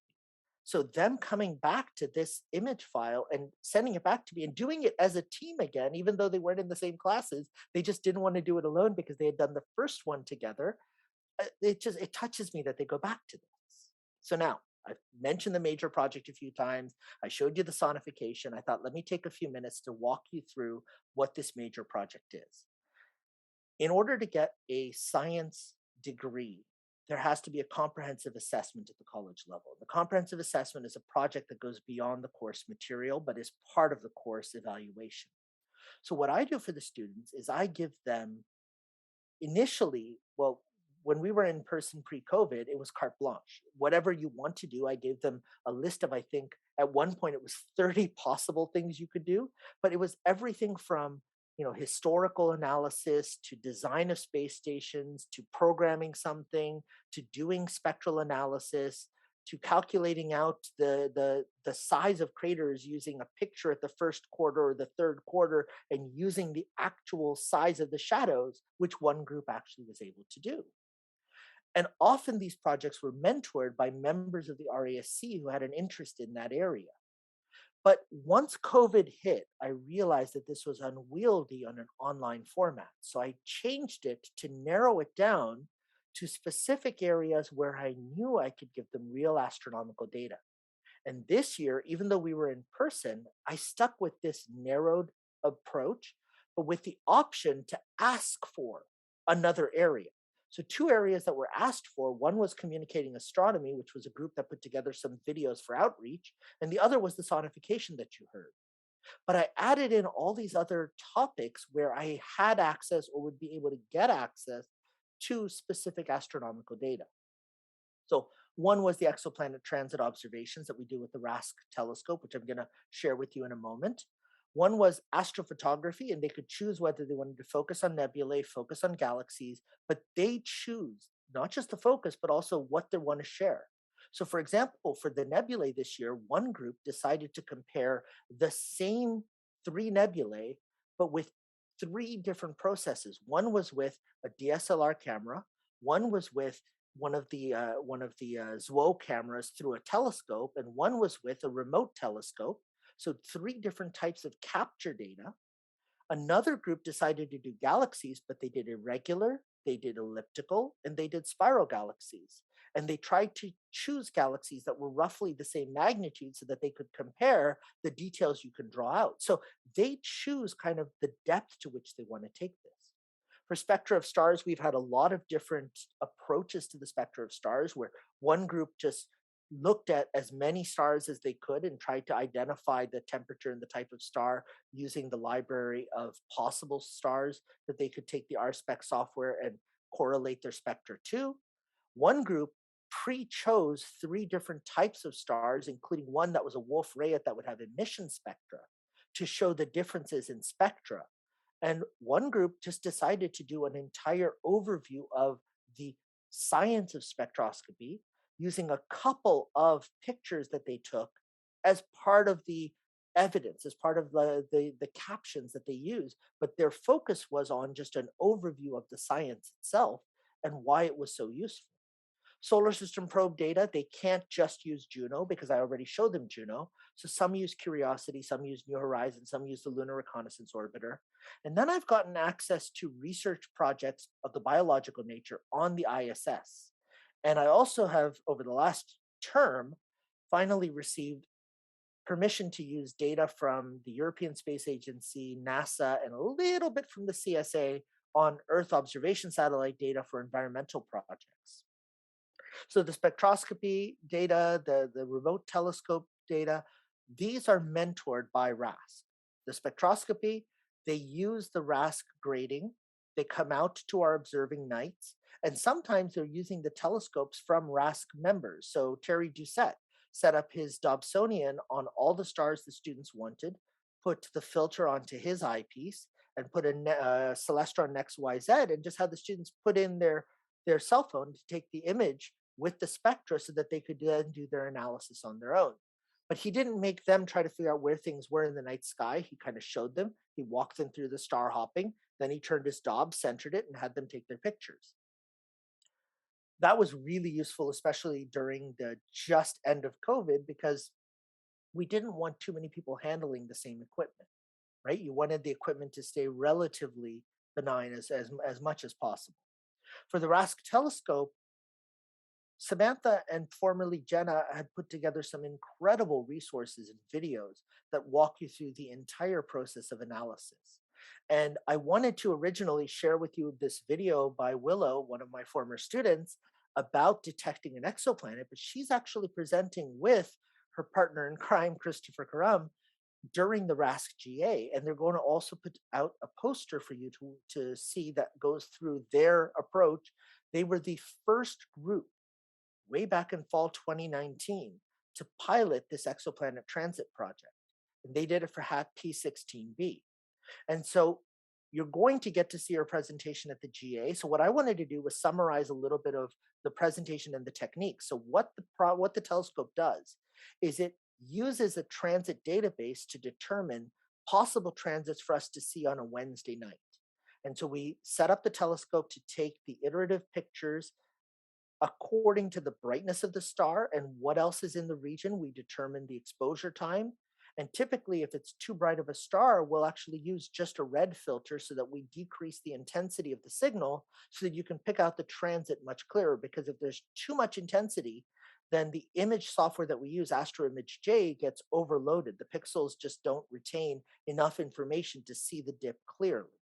And so for HAT P16b, this is the file that they were able to put together with the target star as well as several reference stars so that you can ensure that what you're seeing is not a cloud passing by, but it really is a dip in the light coming from that specific star.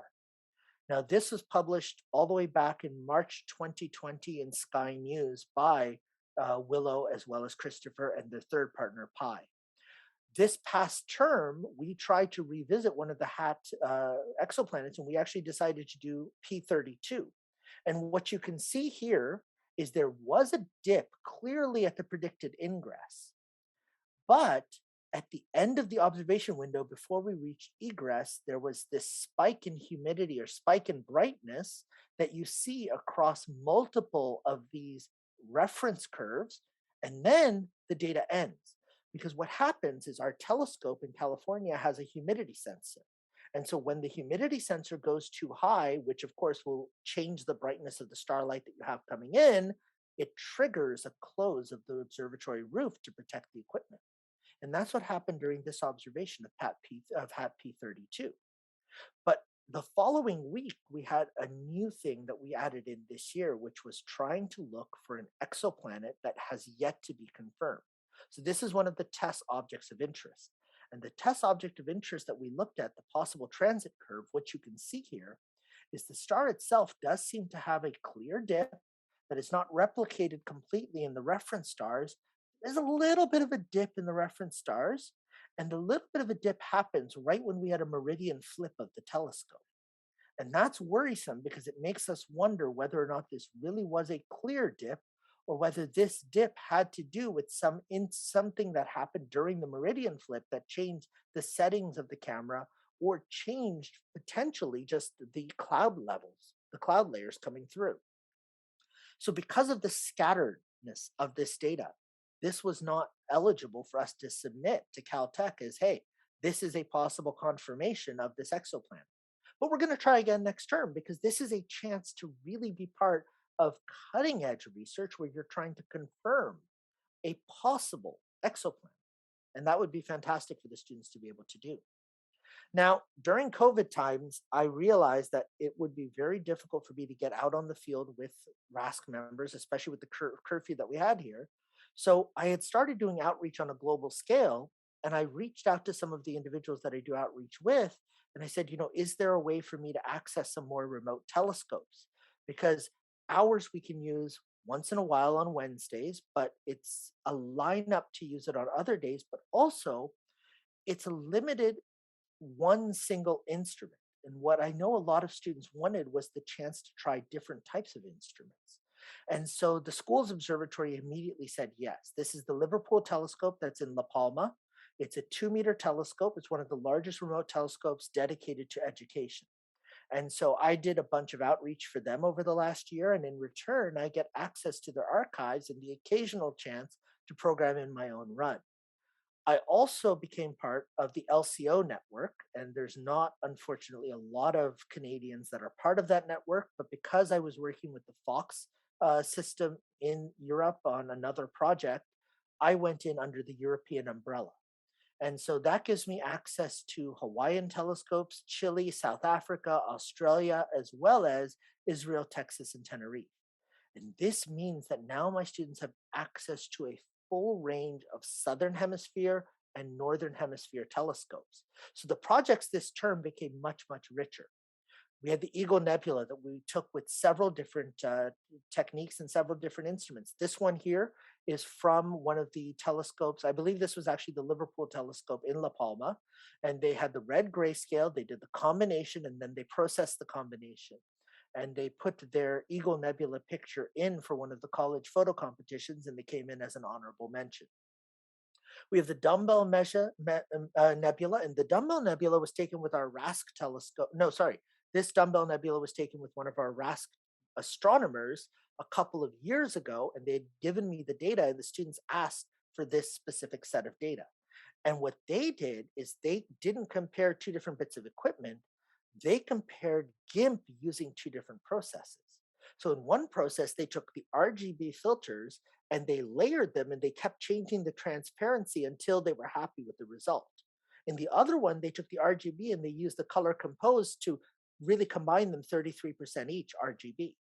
And they gave a detailed analysis of how much of the inside you could actually see between the two of the nebula itself. And then they went to the Sky News data, and they were happiest to use the layers process. So they used the layers process to do the intermediate version of the Helix Nebula data from Sky News for the competition. And then we had one of our groups that did this beautiful project on the astrophotography of different types of galaxies. And so for their irregular galaxy, they chose the Small Magellanic Cloud using the 1.4 meter telescope in Australia. And they were able to put together this wonderful picture of the Small Magellanic Cloud. And during that whole poster session, the students go through from project to project, and they evaluate the projects based on a bunch of different criteria. But what's important here is they get to walk through the process of each project, not just their own. So whether it's the astrophotography galaxy group getting to see the astrophotography nebulae group and say, oh, we could have done that, but they didn't do this, and we found this really useful for the galaxies. I wonder if it's useful for the nebulae, and going back and playing around with it themselves, which is something Sean Smith in the bottom right there of the picture on the left is doing. This summer, actually, he's asked me to support him this summer as he plays around with more image files. So I just gave him access last weekend to about 9 sets of data from the LCO telescopes, to actually taking the ones that did communication videos. And you can see actually here on the right, you see a poster and you see headset there. So there's a laptop, and you can actually watch the outreach videos that this group put together. That group got to go and do the sonification project and evaluate that one and learn about the way in which waveforms can be added together to create sound. We also often take these posters, the project final product, and we bring them to our outreach events. And when we bring them to our outreach events, we have not just our members, but also the general public and the other co-hosts at these outreach events come and look at them. And the very first time I did this was one of the exoplanet projects. Christopher and Willow brought their poster out to IREX for an event, and Christopher ended up getting hired for the summer by IREX because they loved the way in which he talked about the project that he'd done and the analysis that he learned how to do. And so they taught him how to do analysis for the spectrometer that they have access to at Momogantic Observatory. So often these types of things can really kind of build into other avenues for these students. And then these students help us out and work with us in our public presentations. This is often before they become members, but sometimes after they become members, but they become co-hosts and they work with us for our outreach. And that's where really you start to see this reciprocal relationship, and that the mentoring that the RASC members provide and the access to the observing experience becomes embedded in the way in which the students themselves give back to the community. So I thought it'd be great to hear from one of the students about this whole range of experiences, everything from the in-class to the under the sky to the giving back. This is Tristan. In my opinion, John Abbott's astronomy class was probably one of my most fun experiences while at John Abbott, simply because it was one of the only classes that actually allowed me to do something outside of class and after hours. And this was for the only purpose of me having fun, to deepen my knowledge, and basically to just meet a bunch of new people. And so I still remember on the first day of class, on this first day of astronomy class, when Professor Jaffer presented us a list of all the activities we're going to be able to do during the semester and that were extracurricular. And there was about 1 or 2 activities per week that we were allowed to do, mostly because of the partnership that RASC had with John Abbott. And this could be anything from a library night with RASC at John Abbott College or even observing nights at the Arboretum. And from that day, I was absolutely hooked with this class, and especially the partnership that they had, because it would allow me to go out and look at the sky with telescopes and binoculars. And I actually took advantage of it and went a couple of times. And what I really noticed during my time at these observing nights was that everyone was so excited to be there, and were so excited to share each other's knowledge with other people and to learn also. So me, it was my first time there, and I thought that it'd be a little hard because everyone there would be so much more knowledgeable about astronomy. But it turns out that they actually learned a bunch of stuff from me, and I learned a bunch of stuff from them that I was actually able to then bring back to the astronomy class and explain to other students of my class. So basically, the astronomy class, in my opinion, was one of my favorite, simply because it allowed me to do something else than just sit at my desk and learn. It actually allowed me to experience new things, to volunteer even at an event.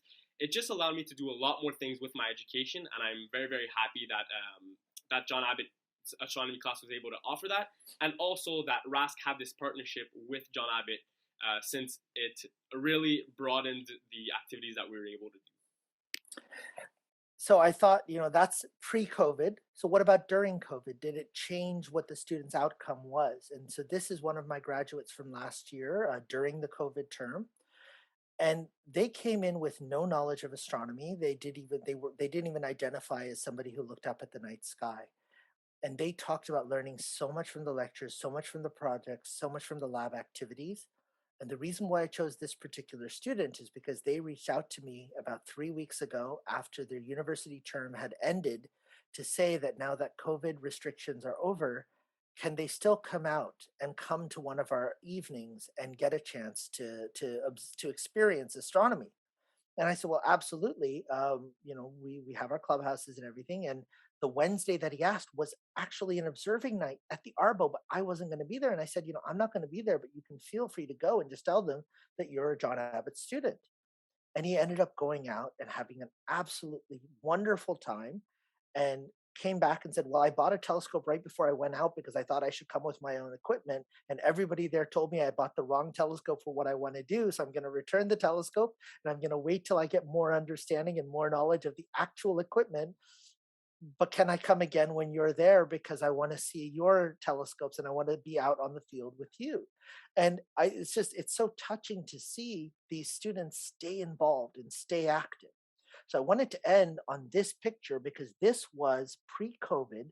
Shad campus in Montreal now has annual, and we're doing it again this summer for the first time since COVID struck, observing nights with us, where they come out on the field, and these students from across Canada who are visiting Montreal get a chance to experience what our John Abbott students get for their partnership. They get to see from the RASC telescopes, they get to hear from the rascals. And what you'll see there in the front row is a mix of RASC members and John Abbott students. And that's what you actually get out on the field for these events. So when I sent out that Shad wants to do this again, not only did half of my exec immediately email and say, count us in, but half of my alumni students said, did we hear correctly from others that Shad is coming back? Why haven't you emailed us yet? We want to come on the field, right? And so it's going to be that same type of an experience again. So I highly encourage you to reach out to clubs, to camps, to local schools, and get those students involved in coming out and experiencing what RASC Halifax has to offer in these types of observing outings, because what you'll see is these experiences are light bulb moments for these students, and it will stick with them and not just enhance their learning, but they become an intricate part of your society. So with that, I'll stop sharing. And any questions? I Thanks. have a comment, Karim. You never cease to amaze me, and thank you for everything that you do. I wish I had professors like you when I was in college. Oh, thank you, Lisa.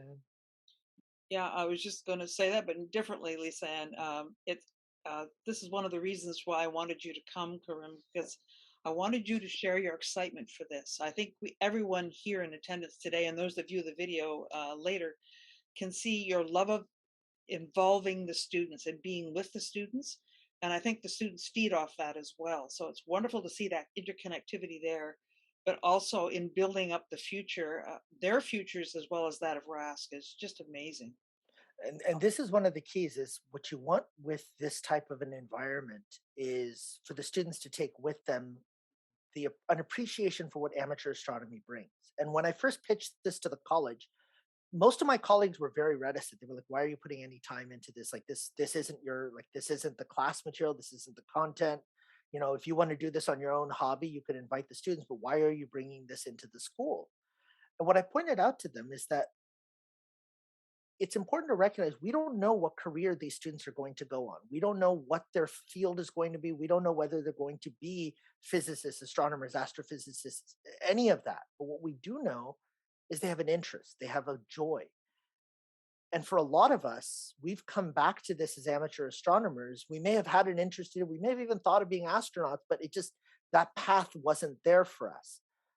This is showing them that you can contribute, that you can be part of the community, you can be part of astronomy, citizen science. I showed them Zooniverse. I didn't even talk about that, but I showed them that you can be participatory in astronomy without being an astronomer or an astrophysicist.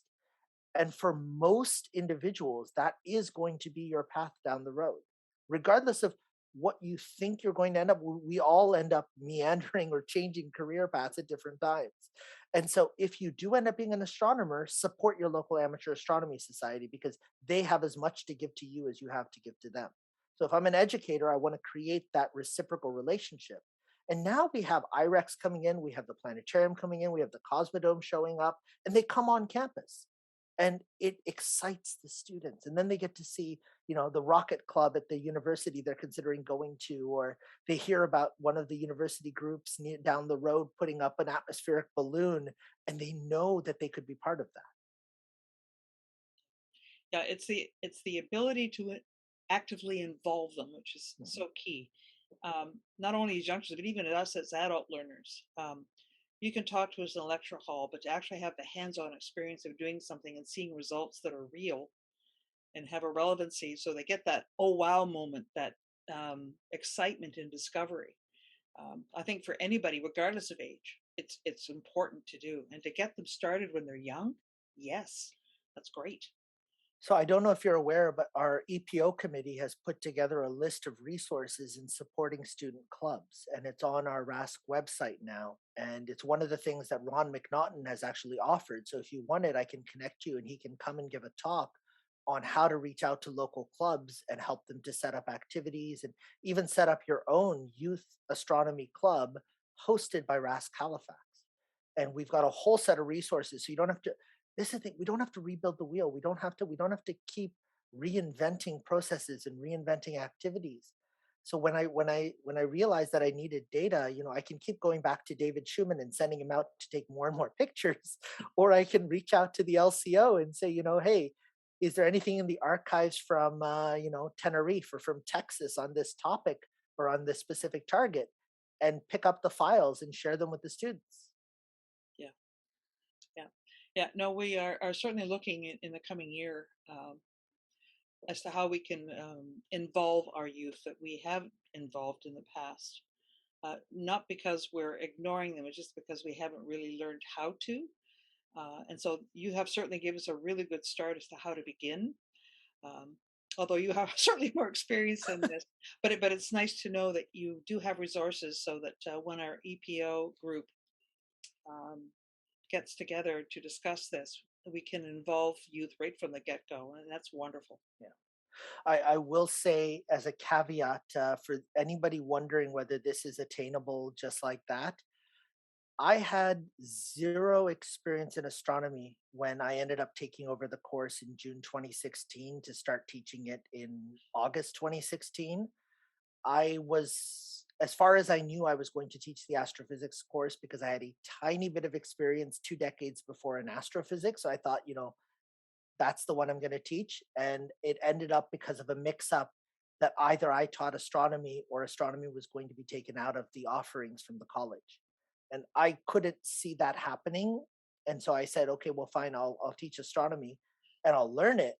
And I reached out and I found RASC Montreal, and they had a dark sky outing. And I said, can I come? I have a telescope that we received for our wedding, 12 years ago that we've never taken out of the box. Otherwise, I have no idea what to do. And Maury was like, yeah, come on down. Here's the directions. Come on in as our guest, but I just went ahead and signed up as a family membership, showed up. And, one person comes to greet us and help my wife start to setting up the telescope. Maury came to introduce me around. And Santiago, our observational activities person, came and asked my kids if they want to learn how to use a telescope, and just took them off to a daub and started teaching them how to star hop and how to look at the night sky.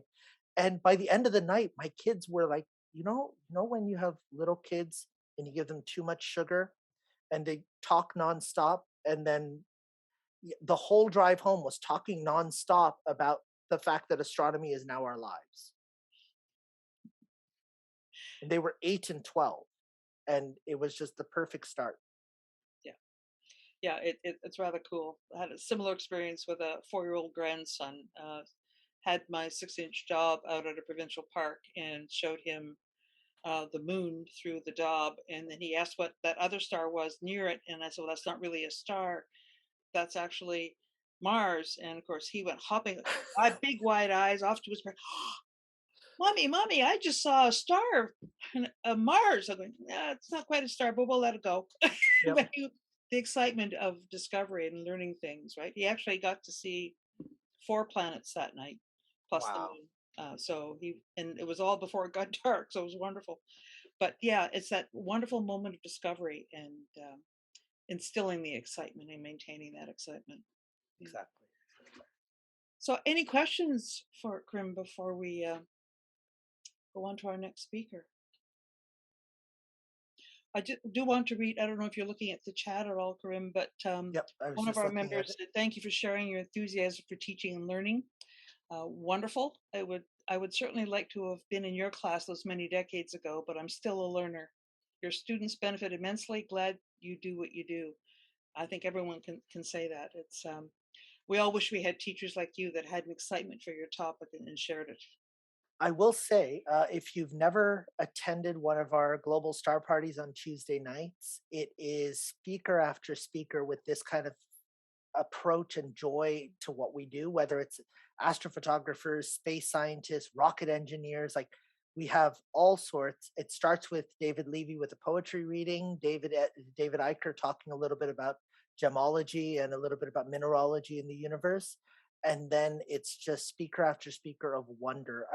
My wife is like, every Tuesday night, how do you manage to fit this into your schedule? But Monday afternoons, there's the Space Oddity Show, and Tuesday nights, there's the Global Star Party, and it's our chance to kind of share what we do and the love of what we do with the world. And so I've had Lisa Ann on, I've had Chris Kerwin on, I've had Paul Owen on, and hopefully Dave Chapman soon. We're going to chat about it offline, but I'm not going to put any pressure on him. But I want him to, so the sky pillar, as soon as I saw it, I knew I had to incorporate it into my talks, because I already talk about the Mi'kmaq moons when I do my 2-eyed seeing, but the sky pillar is just so essential to understanding the simple movement of the sun, but it captures it in such a beautiful way right out in nature. I love it. Yeah. Thank you, Judy. I appreciated the invitation. Oh, well, thank you for coming. I know you have a very busy day today, and so I thank you for making time for us. This My is pleasure. fabulous. Gave us a lot of food for thought, and you may see us knocking on your door for advice in the coming year. Anytime. Okay, great. Thanks so much. All right. So we've heard a little bit from our past through Peter's presentation. You've heard a lot about what we can do about preserving our future and going forward through Karim. And now we're going to go to a distant past with some of the sky lore that through history, different stories about the same things that we see up in the sky. And to that end, we have Chris Young, who has been a longtime member of our center. He has served on our board in various committees. And I'm very happy to say that he was one of my mentors when I first came on as a member of RASC. And so I thank you for that, Chris. And so to that end, I will leave it to you to tell us a bit more about Sky and what are some of these wonderful stories. Well, I'll share my screen. Where am I here? Here we go. No, Skylore. Into share. So, good afternoon, everybody. Thank you for attending. Not too complicated stories today, but we'll going to talk about some Indigenous people stories from what we call North America, and the stars kind of are the locations. Locations are kind of related through the talk. So we have north of Lake Superior is this first star. This one down here is in Ohio, in what's now Illinois, Kansas, and Nebraska, and Utah. So those are where that's kind of the settings are for where we're visiting today. And well, we always seem to start with the Dipper and the North Star. And as you know, when these are overhead, that they rotate in a counterclockwise direction. And some time ago, I gave a talk. We talked about Nash and his daughters. Nash was murdered, and in his he was carried on a bier, and this is in his funeral procession. And the image came from Roland Lafitte, or part of his organization. And Roland was he's passed away, but he was a scholar of Arab and Islamic astronomy. And so the procession is headed, if you will, going clockwise, whereas our arrows here are going counterclockwise. And that conflict had bothered me, but I hadn't found an explanation. Other than I found that there are artifacts with the arrows. So I think they were added afterwards, because I think Roland probably meant that the procession should be going clockwise. So in North America, one of the most sort of astronomy related groups is the Pawnee. This is a Pawnee Earth Lodge, and they conducted most of the affairs of their life with relationship to the night sky. They had produced there was a star map that was, we believe, fabricated around the year 1700, but roughly 300 or so years ago. 300? No, that's 300 years from now. It would previously would be 1900. 1900. Yeah.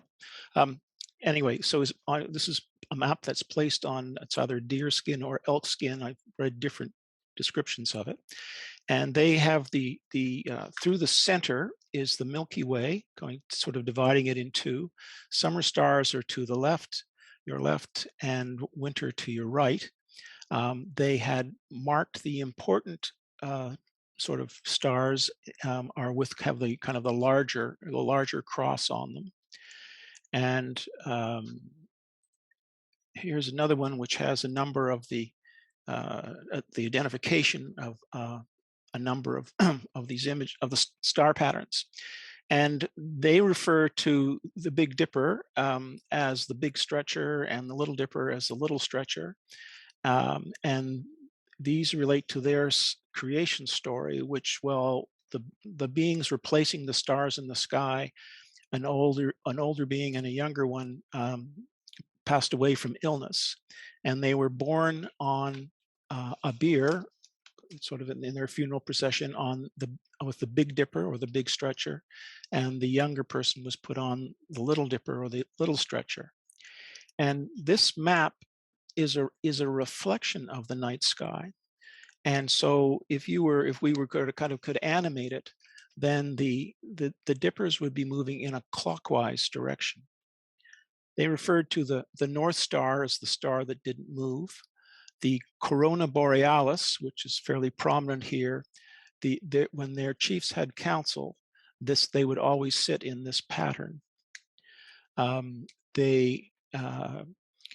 at the sort of the bottom of the map here, we have this larger, darker X here is Antares, which we would call part of Scorpio, and which they called the stake.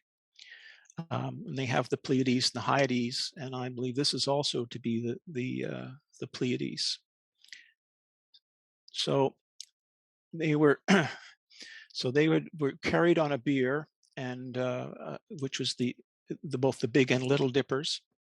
And in my reference here, Julius W. Stahl sees that there are stories from North Africa, which we've talked about, but there's also, I guess, from India and Sumatra, which I haven't chased down.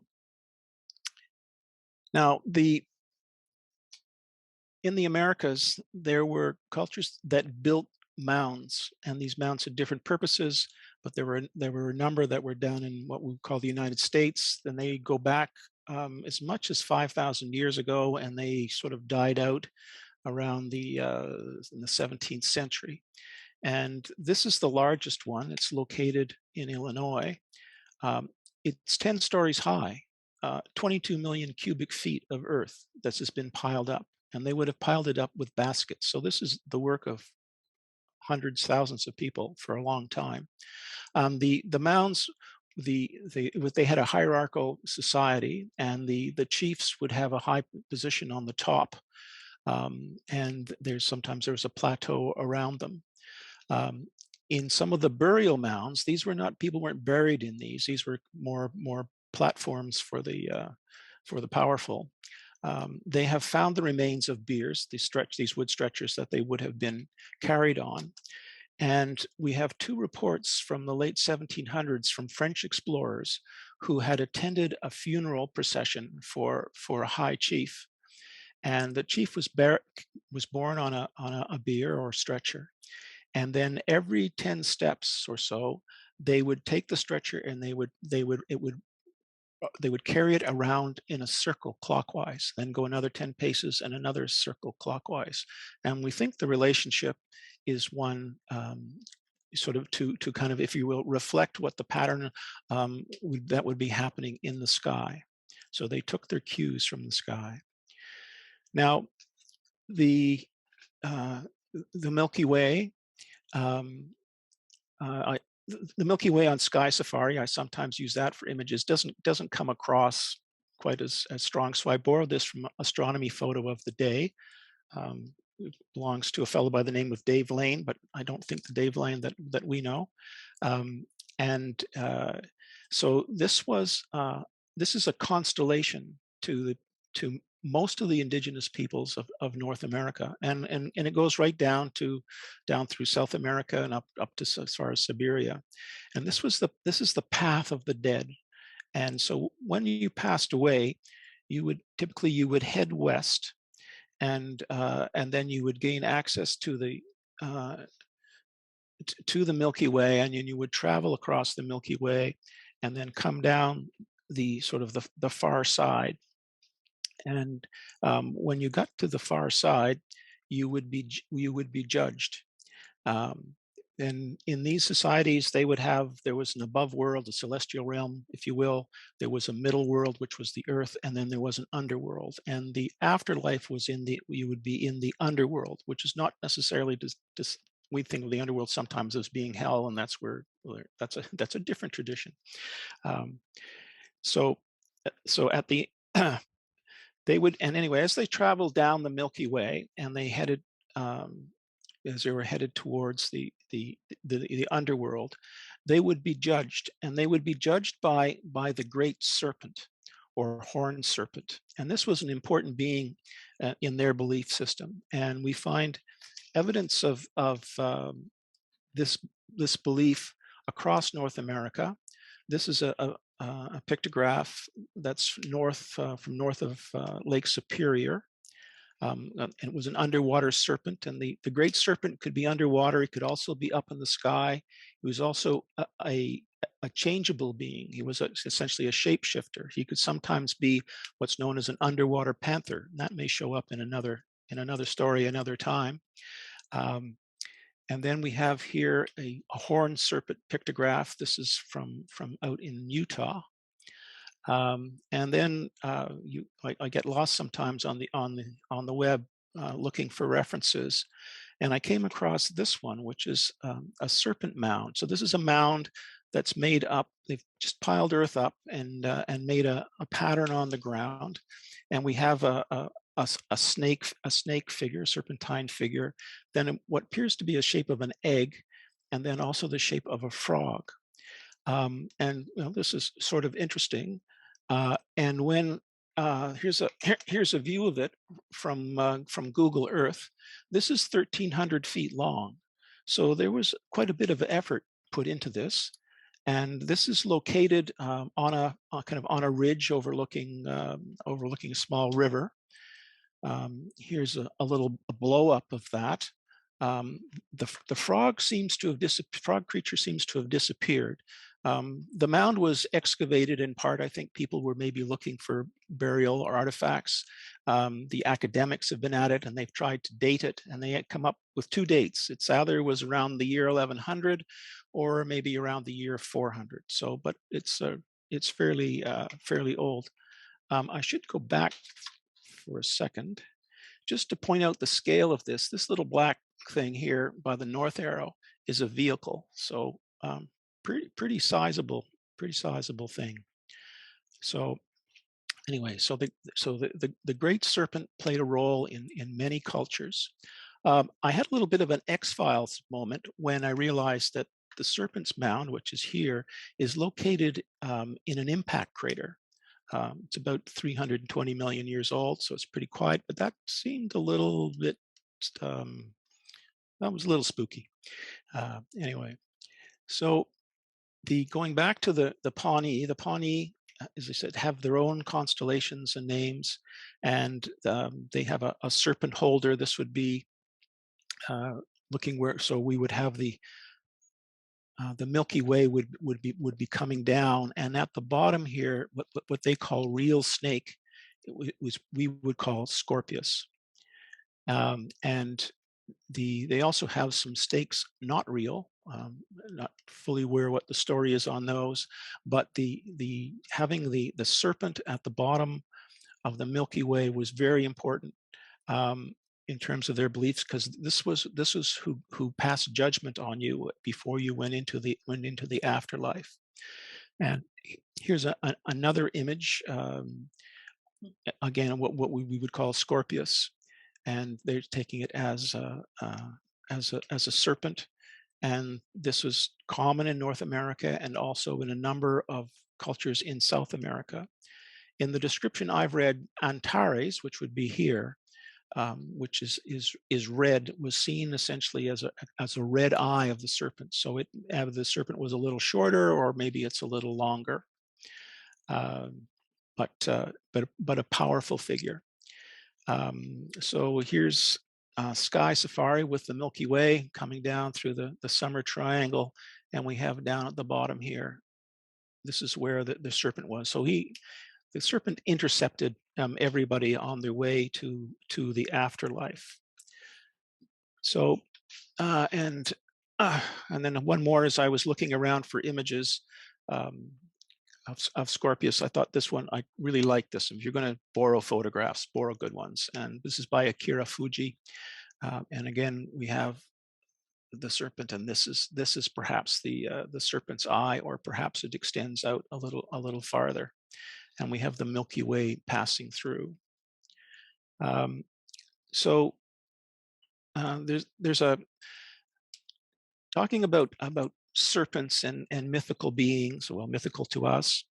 there was a taboo about talking in the summertime about the great serpent, and you told these stories in the wintertime, and the great serpent is not visible in the winter period because it's down below the horizon. And but if the summertime, if you talked about the great serpent, this and perhaps weren't respectful, the sort of this the he was the master of serpents, and if he heard any disrespect, he would send his representatives to visit your camp. So there you would have frogs and other disagreeable things would enter your camp. So, and this is actually a fairly common taboo with many indigenous groups, which is kind of interesting. So what's kind of important about the stories here today is that for some of the indigenous peoples, the night sky was kind of a complete reference to conduct their lives. It was their Bible. I mean, they were not illiterate people, but they had stories and assigned values and and took their inspiration from the sky.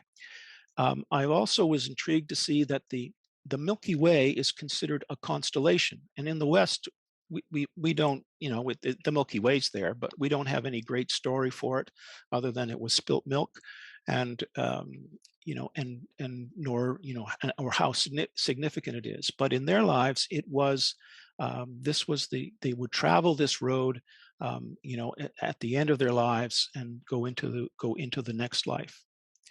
And having and I forevermore, I think whenever I look at Scorpius, I will see it as more than just a scorpion that stung Hercules, and it's more, it plays a more important role in people's lives. So and the sort of a lot of the references from books came from these three. Reachable Stars by George Langford, which is essentially anthropology text, but talking about sky stories and cultures. Stars of the First People by a lady, Dorcas Miller, who repeats the myths and had drawings, some of which you saw here today, and also Star Patterns in Culture. Anyway, all three good books. It's good references and interesting, and I spent a lot of time on the web as usual. So anyway, thanks for your attention. I don't know if you have any questions or want any further references for where these came from. I'd be more than happy to to share them. So I'll stop here, and I'm back. Thanks, Chris. I always find it intriguing how different cultures viewed their night skies and how they relate it to their everyday life. And what's fascinating with today's talk is that you always associate sky, at least I do, I'll speak for myself. You associate sky lore with, say, the Europeans or the sort of South American cultures. We don't often think of them in terms of North American. And you've certainly shown us today that, yeah, the First Peoples here also had their way of communicating and figuring out what had to be done and when and what their stories and values are. So that's great. Yeah. When I had first read about Nash and his daughter, that was that slide at the beginning, the fellow who got murdered. Anyway, there was a reference to that there was a story in the indigenous peoples that they had one where the dippers were beers. And the suggestion was that this was perhaps a story that had been transferred across when the colonists came across, and somehow this had worked its way in. And that's not the case. They have their own imaginations, and it would seem that a lot of these stories were spread across North America. I guess, and there's been some discussion about the fact that the more indigenous peoples of what we would call the United States and Canada, that these are kind of corrupted versions of what the Mayans and the Aztecs had, but it's not. The sort of thinking that I've found is that it's not so. Is that there was kind of these fundamental beliefs about the sky, and then these evolved, and the Mayans and the Aztecs took them to they made them really complicated. let's see what else. I had read about some years ago about the taboo of telling star stories that related to their gods during the summertime. And there was no explanation for that. And I wondered whether it was because in the summer you should be busy. You've got a lot of things to look after, and you've got either hunting to do or fields to maintain, to grow and stuff. But anyway, the thought of I won't be talking about the great serpent during the summer because I don't want frogs and other disagreeable things invading my camp. So there you go. Anyway. We have some questions for you. Linda, I'll put you up first. Go ahead. Hello. The question I have is a little bit indirectly related. Years ago, I was really interested in cartography, and I was part of a group, and people came and gave different presentations. And one night, a gentleman gave a presentation about how Aboriginal people map make or did maps. And now these maps, I think, were for the Hudson Bay Company. But it was very interesting because they did their maps by, they would go on a journey and they would show where the river was, where it forked, where there were mountains, trees. So they could then retrace their steps. I don't remember if he mentioned if they put any stars on the maps to indicate the season or a location. And so my question is have you come across this early map making and using the topography, but also the stars in the sky? Does that make sense? Well, it does, and I haven't. This is kind of a little bit of a hobby for me, kind of after work. But this map of the sky was intended, from what I've understood, was not intended to be a star atlas. It was representing what the cultural things that were important to them, and this was part of a sacred bundle. And I think that they would open this up, and there would be perhaps discussion about it. Maybe they were, reviewing what was the importance, as essentially the Bible that directed their lives. And I don't. We certainly there's many of the indigenous cultures have, like we saw some pictographs there of the great serpent and the horned serpent, and that you'd also see that there were little canoes in the picture and a moose, and so there were there's pictograms across North America. Some are chipped into the rocks, some of them are painted on the rocks. Some of them are mounded earth, so there are others. I guess there's some in Ontario. So it wasn't certainly that they weren't trying to represent things.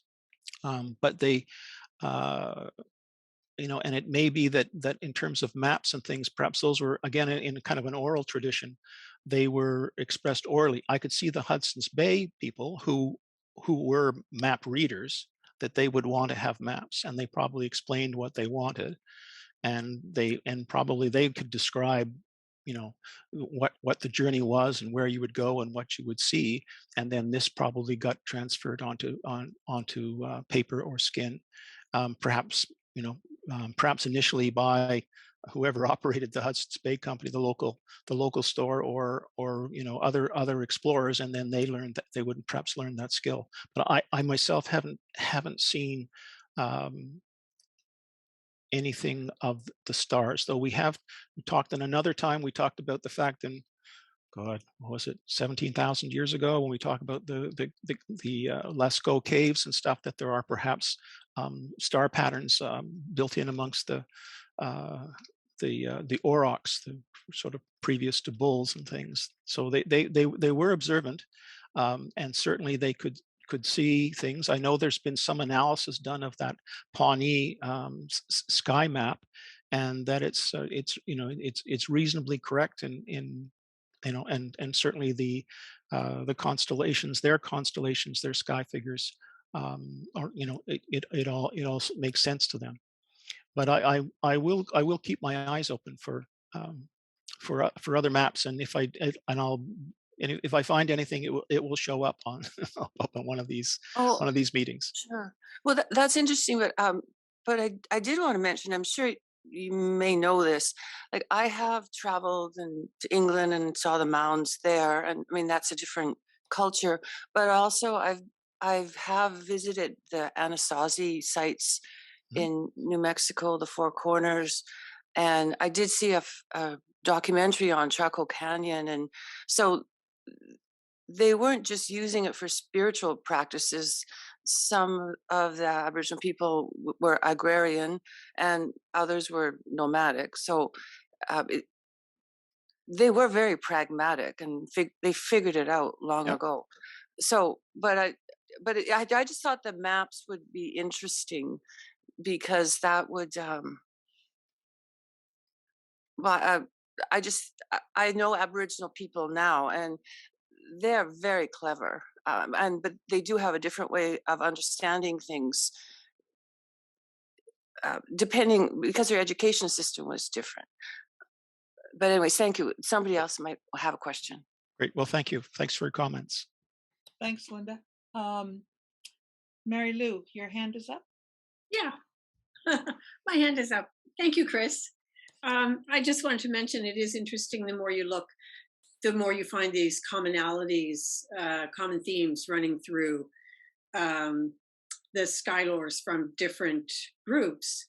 And there are commonalities in Northern Canadian Skylore and Scandinavian. And Wilfred Buck has done a lot of research on that. It's very interesting. And of course, we're all essentially looking at the same sky and the same sun and the same moon. So a certain amount of that makes sense.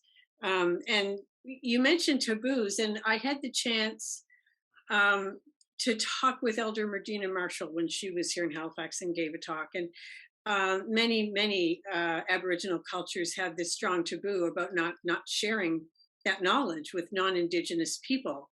And when I asked her about that, because she talked about the seasonal cycles, and so much of with us, she talked so much about Mi'kmaq, Skylore, and the Skylore is used to actually help structure their society and control behavior in society so that their society gets along. But a lot of it is survival skill. It's kind of like corporate secrets. You don't want to give them away because you know the local area, you know the rhythms of nature, and you need that in order to live. So if your tribe is warring with a tribe on the other side of the mountain, you may not want to give away that knowledge. And so a lot of it has to do with the knowledge is sacred for survival purposes for your tribe. And I had the chance to talk with a Blackfoot man in Alberta, and it was the same thing. He had to get permission. He spoke at a GA in Calgary, and he had to get permission from his tribal elders to give his presentation. And nobody was allowed to take photos, or nobody was allowed to have copies of his slide deck or anything, because he was allowed to present and talk about it, and that was it. And at that time, the recognition, they were just coming to an understanding that they needed to lift that taboo. Otherwise, they were going to lose their culture.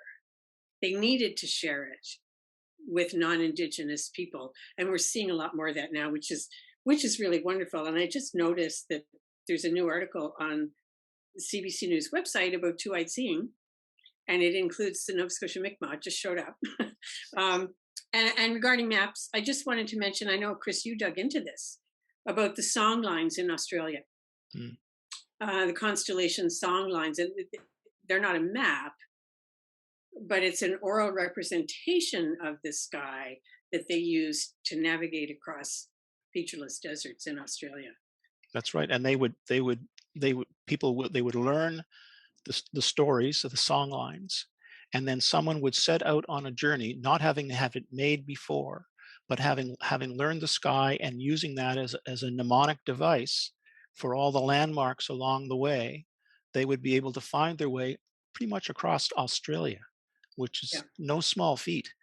No, they're very sophisticated, and I remember this sort of wake up moment for me talking to John Percy when he said we used to think of this as sky a mythology, and he said it's not mythology, it's lore, and it's science, and he was adamant about that, and he would speak freely about that, and he changed my mind, changed my thinking on that day in that moment.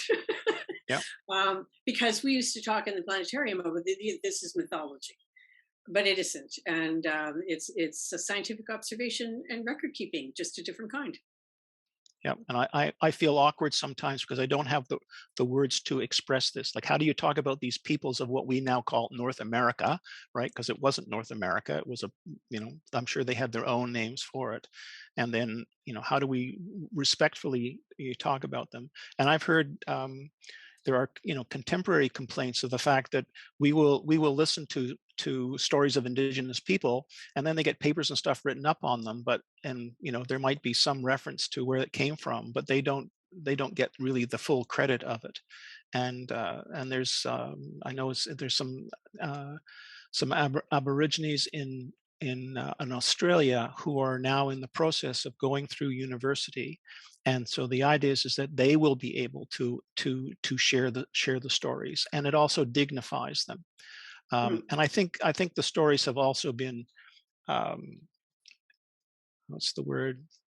They haven't been shared sort of respectfully. They've been sort of downgraded to children's stories, and I think so. And I think that has maybe made some people reluctant to share. And I agree. Certainly, it's information, and you perhaps wouldn't share the most intimate stories of what you have in terms of your beliefs with another person without having had some long relationship with them. So I'm sorry to cut this short, but we will. Certainly stay with us and continue the conversation during the Astro Chat, because this is really intriguing. Knowing what's happened in the past and how the people use the night sky to survive physically, socially, and every other means is really important to listen to, and hopefully modern day people can learn from them. So onwards and upwards, so to speak. David Hoskin, our observing an EPO chair, is going to give us a what's up in the June sky. There's been some recent news in terms of some new stuff to look for. So David, what can we look forward to in the coming month? Okay, let me share screen.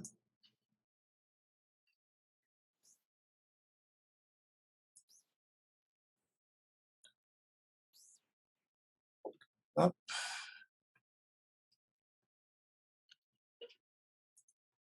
Slideshow, and can I get the pointer? Yes. All right. Everyone hear me? Yes, sir. Okay, great. So I guess everyone's painfully aware that the big event for May, the lunar eclipse, where we were nicely situated for, was clouded out in most of Nova Scotia.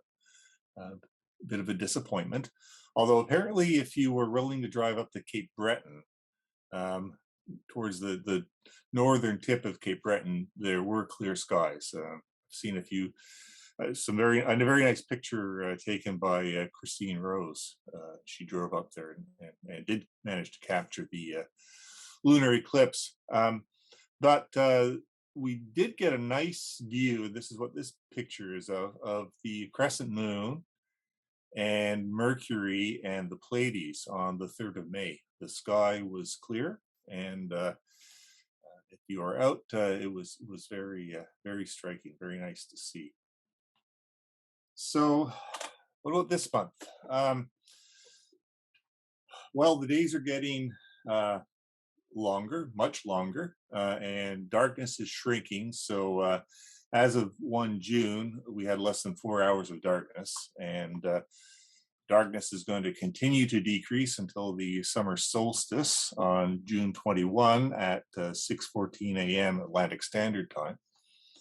Sunset is around 9 o'clock for the month, but dusk doesn't end till well after 11, and dawn starts just after 3. So those of us that are imagers have a fairly restricted time in which to practice our craft. In terms of the solar activity, this is what the sun looks like today. There are a number of smallish sunspots that are currently rotating out of view along the western limb. There is some activity coming. You can see some faculae here along the the eastern limb. And apparently there's some very active areas that haven't yet rotated into view that were earlier this week were erupting into flares that were actually perturbing the gravity of the sun. So they were big ones. So we might see some interesting stuff in the week to come, clouds willing. The moon this month, first quarter is June 7th. Full moon is on the 14th. And that's, as was mentioned earlier, the trees fully leaf bloom. Nibed Kus, pronunciation by Gminpa. Last quarter is on June 21st. First part of the month, June 6th, during the day, around 6 p.m. Atlantic Standard Time, the lunar X will be visible. So if you're out there, point your telescopes at the daytime moon. It should be quite prominent if the skies are clear, even though it's daylight. And have a look for the lunar X, and the lunar V will also be visible. On June 7th, time of first quarter, the straight wall in Mare Nubium will be visible. So, so those of you that are interested in the moon, those are some dates to keep in mind. Last quarter, as I said, is June 21st. There's a couple interesting conjunctions coming up, but you have to be an early riser. On the 26th of June, Venus will be just 2 degrees south of the waning crescent moon. On June 27th, Mercury will be 4 degrees south of the waning crescent moon, this very slim sliver of the moon left. And then on June 29th, there will be the new moon, the birds shedding feathers moon.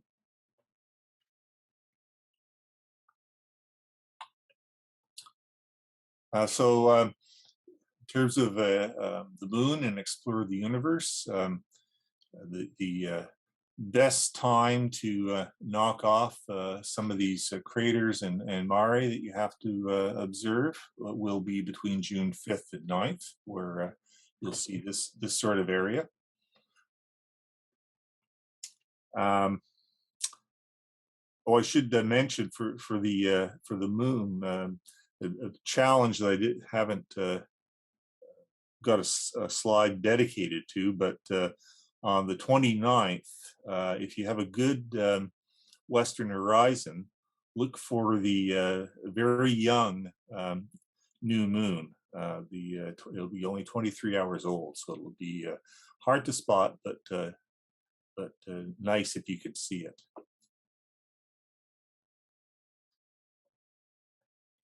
In terms of planets, if you're watching planets, you're up early in the morning.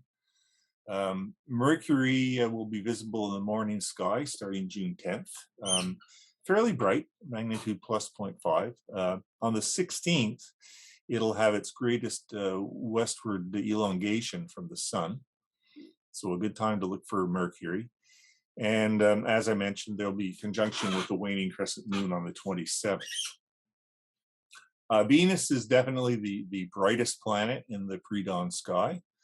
And as I said, and a challenge for you, have a look at that very close conjunction on June 26th if you want to get up about 4:30 in the morning. Mars is also in the pre-dawn sky, and it has a conjunction with a rather thick crescent moon on June 22nd. Jupiter is the next brightest planet to Venus in the pre-dawn sky, and it will begin June near Mars, and then the distance between June and Mars will widen. There's a conjunction with the last quarter moon on June 21st. Saturn, also visible in the pre-dawn sky, and fairly prominent at magnitude 0.6. On June 5th, it begins its retrograde loop, and by the middle of the month, it'll be rising after midnight. So if you want to look at Saturn, you don't have to stay up till the wee hours of the morning. If you can manage to midnight or a little bit after, towards the end of June, you'll be able to see Saturn. For Uranus, its elongation from the sun increases throughout June.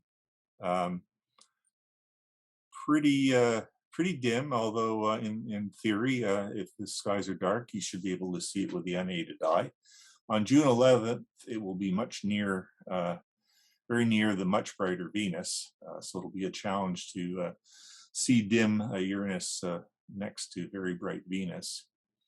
And lastly, Neptune will be located in Pisces in the pre-dawn sky, and Neptune is not visible to the unaided eye, magnitude 7.3. In terms of a very nice photo op, this is well worth getting up very early in the morning. So on June 24th at 4:45, if you're up and the skies are clear, you'll see a parade of planets, starting with Mercury, very close to the between the northeast and eastern horizons, followed by Venus, the moon, a waning crescent moon, Mars, Jupiter, and Saturn. So these will all be naked eye objects, and a really nice photo op. If you increase the exposure, you'll be able to also see between Venus and the waning crescent moon, there is Uranus, and between Jupiter and Saturn, Neptune will be there. So all the planets in the solar system will be visible on this date at that time in the morning. Hopefully we'll have a nice clear sky. I'll probably try to get up and see that.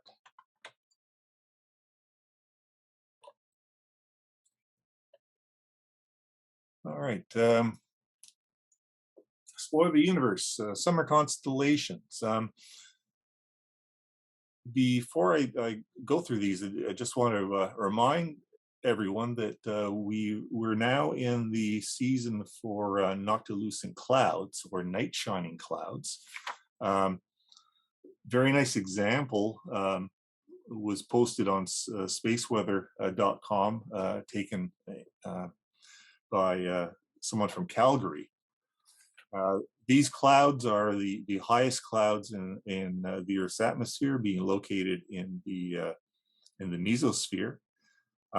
So they're at a height of 76 to 85 kilometers, and really neat to see.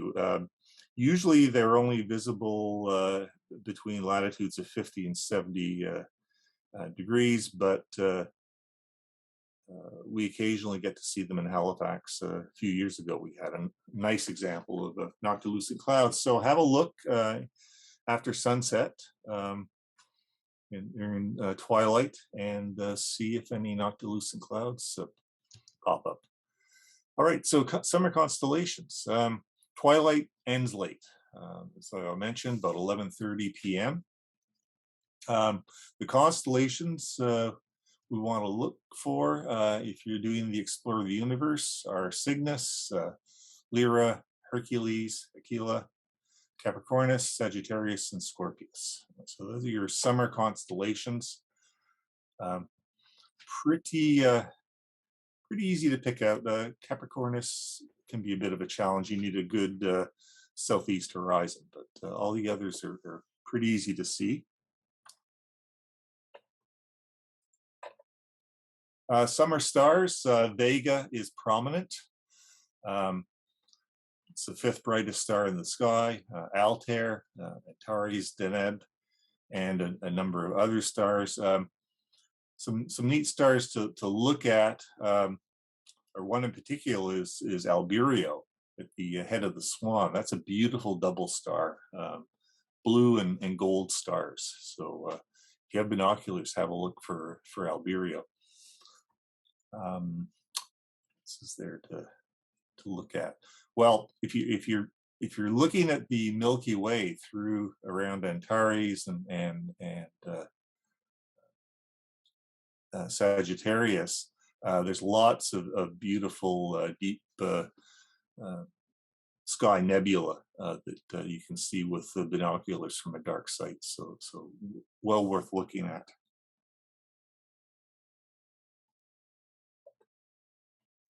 Explore the Universe Summer Deep Sky.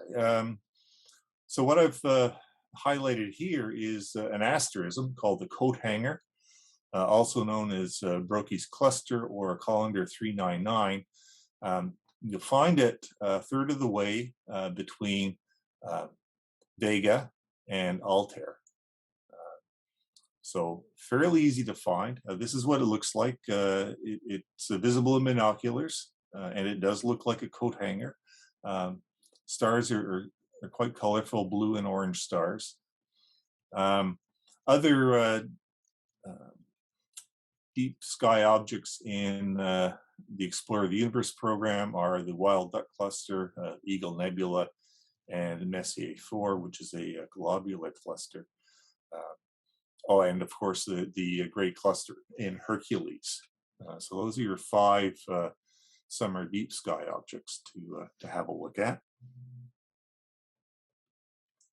Summer double stars, I've already mentioned Albireo, which is very nice. There's also the double in Lyra, and Omicron Cygni, Omicron 1 Cygni in Cygnus is a triple star system. It's an optical triple. So these stars aren't gravitationally bound, but it looks like a hockey stick. There's an orange star and 2 blue stars. And it's really lovely, particularly in a refractor. You can see nice pinpoint stars.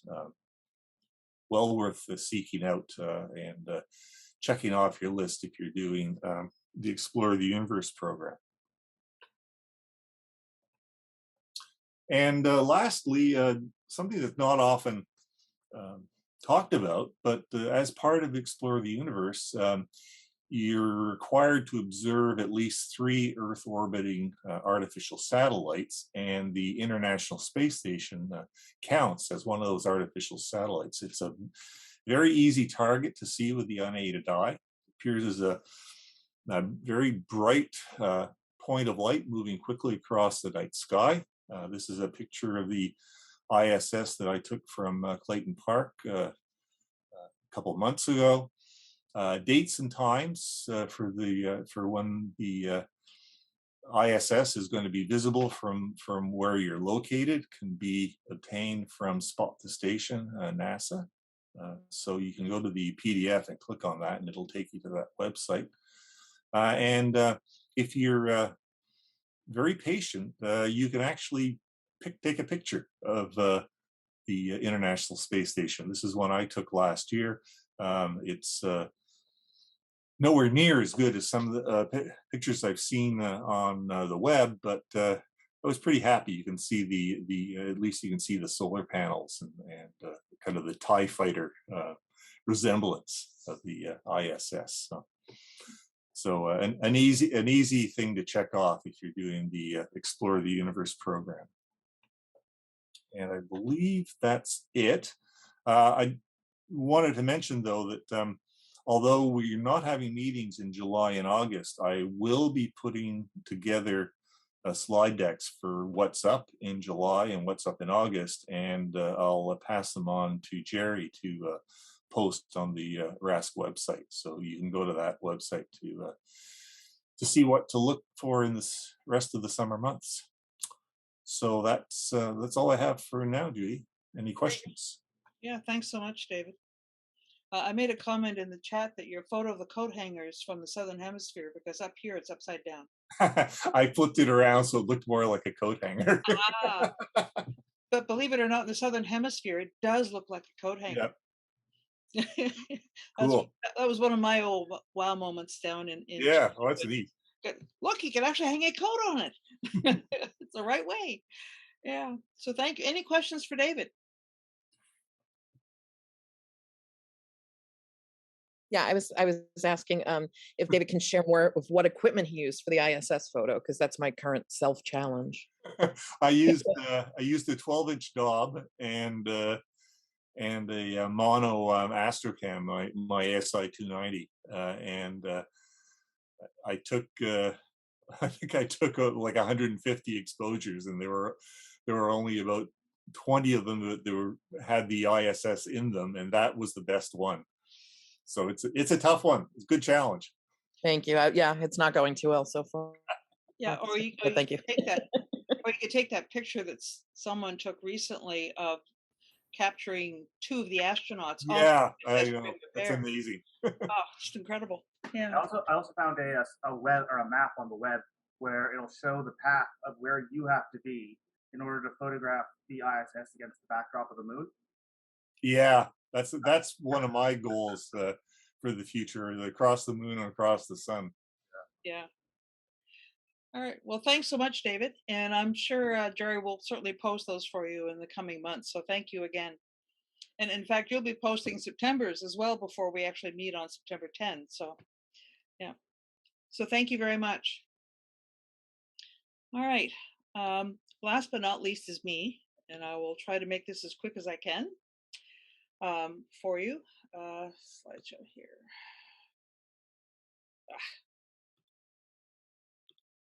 So, update from the board. I try to what I try to accomplish with this presentation is to let everyone know what's coming up, and if there's any special news that you need to be apprised of from either us or from national. And also, what I hope it does is also inspires people as well to become and/or remain involved in our center. You can certainly reach me at that particular email address anytime you wish to reach me. As everyone is aware, all the health restrictions are lifted, so SCO is now open for anyone that wishes to go.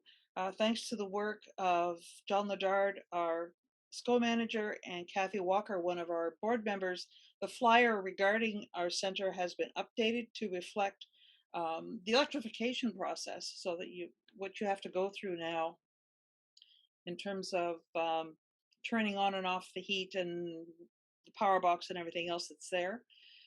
In the meantime, though, members are still encouraged to wear masks and physical distancing when appropriate, and to get vaccinated. The gates are locked for now. They are locked, so you can't have the easy access, unfortunately, that we had before, but we are working on that with the folks with Minus Energy. But for now, please go through the process. As you see the red dot there on the flyer, item number 1 under guidelines for use tells you to go to our discussion group and let people know you have the intent of going. But when you are confident you are going, let John Ledard, our SCO manager, know definitively you are, and then he can let the staff down there at the site unlock the gate for you, so that you won't be, pardon the phrase, left in the dark at the gate. And you can find that flyer, by the way, under our observing menu item. Look for St. Croix Observatory, and it's down there in that column with the word guidelines. You can click on that and get it. Our Halifax stars. Hey, does that picture look familiar? David was this is actually a video, and I took a screen capture of part of the video that was on May 26th, at roughly the 12:46 minute mark. And the Jason and Panap, anyway, the two hosts for Live at 5 were quite thrilled with that particular video, and made comment on it as well, and perhaps inviting him to be staff. The other piece I'd like to note is Tony Schelling.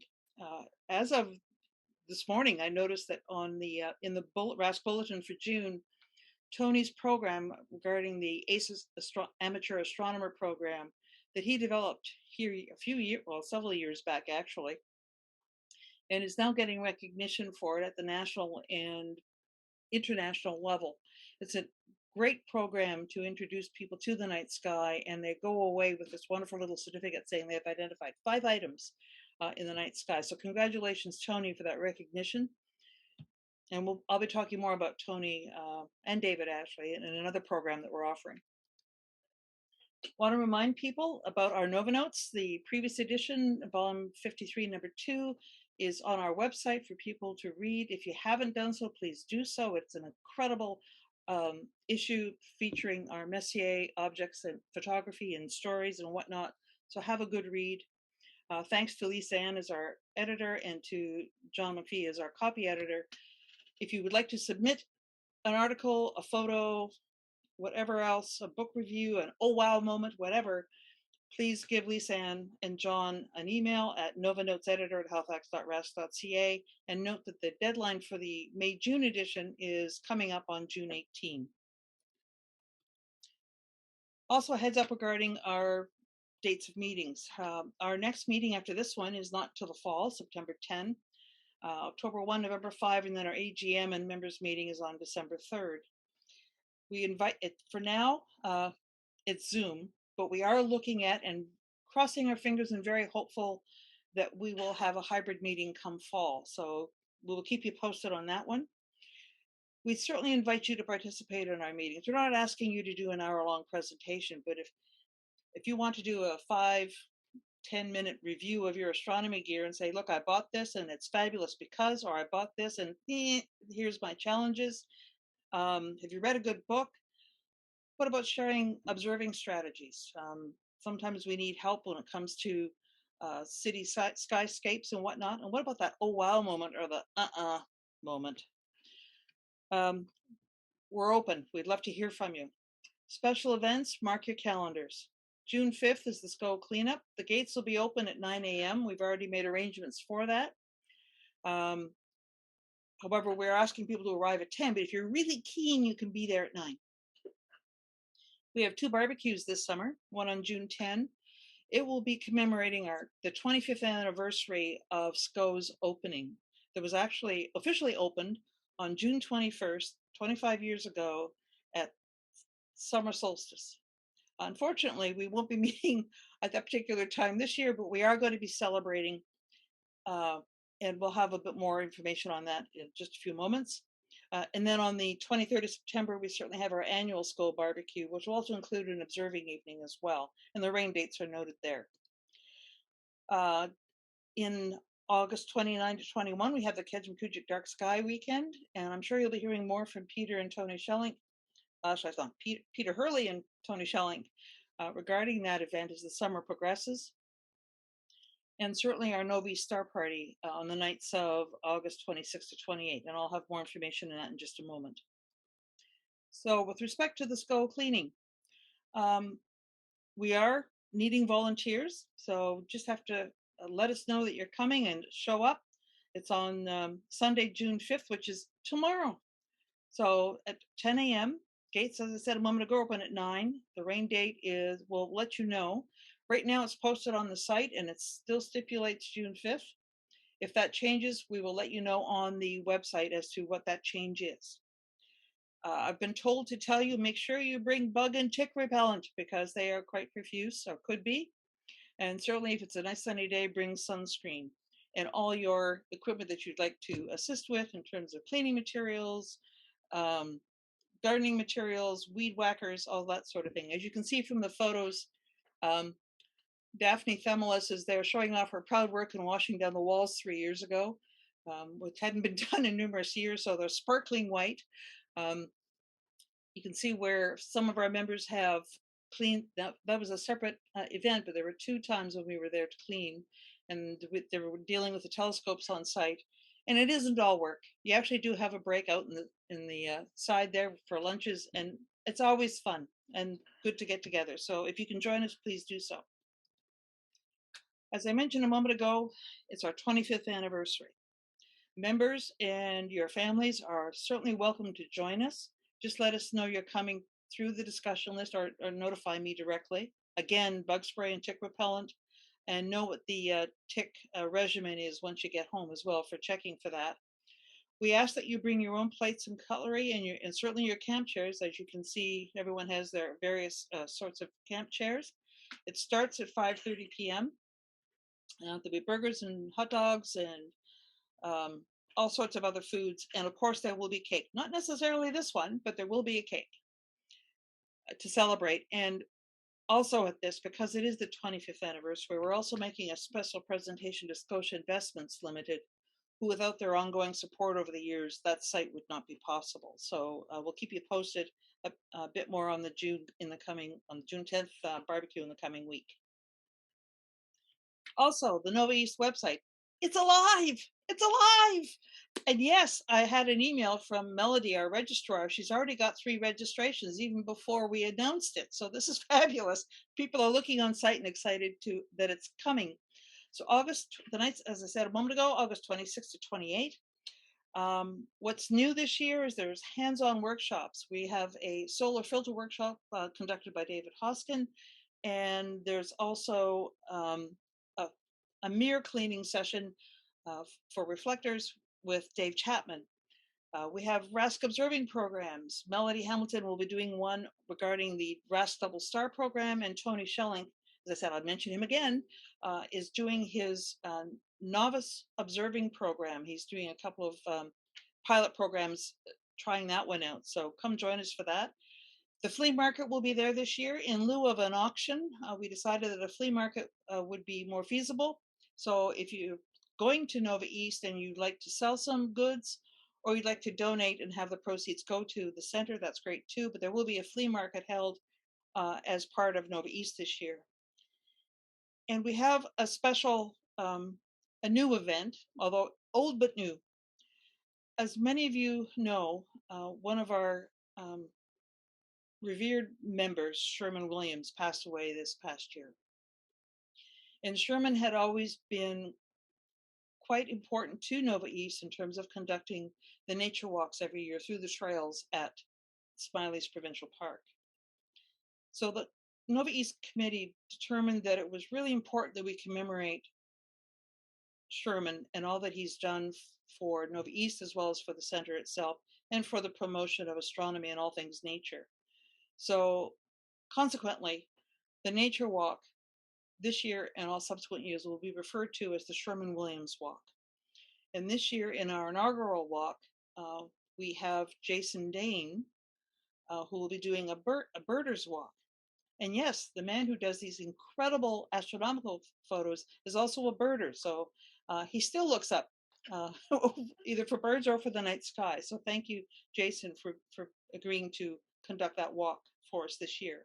And of course, there's lots of returning things such as the door prizes, the Astro breakfasts, and the lounge, and so much more. Just go to our site and find out. The site is cited down there on the right-hand side.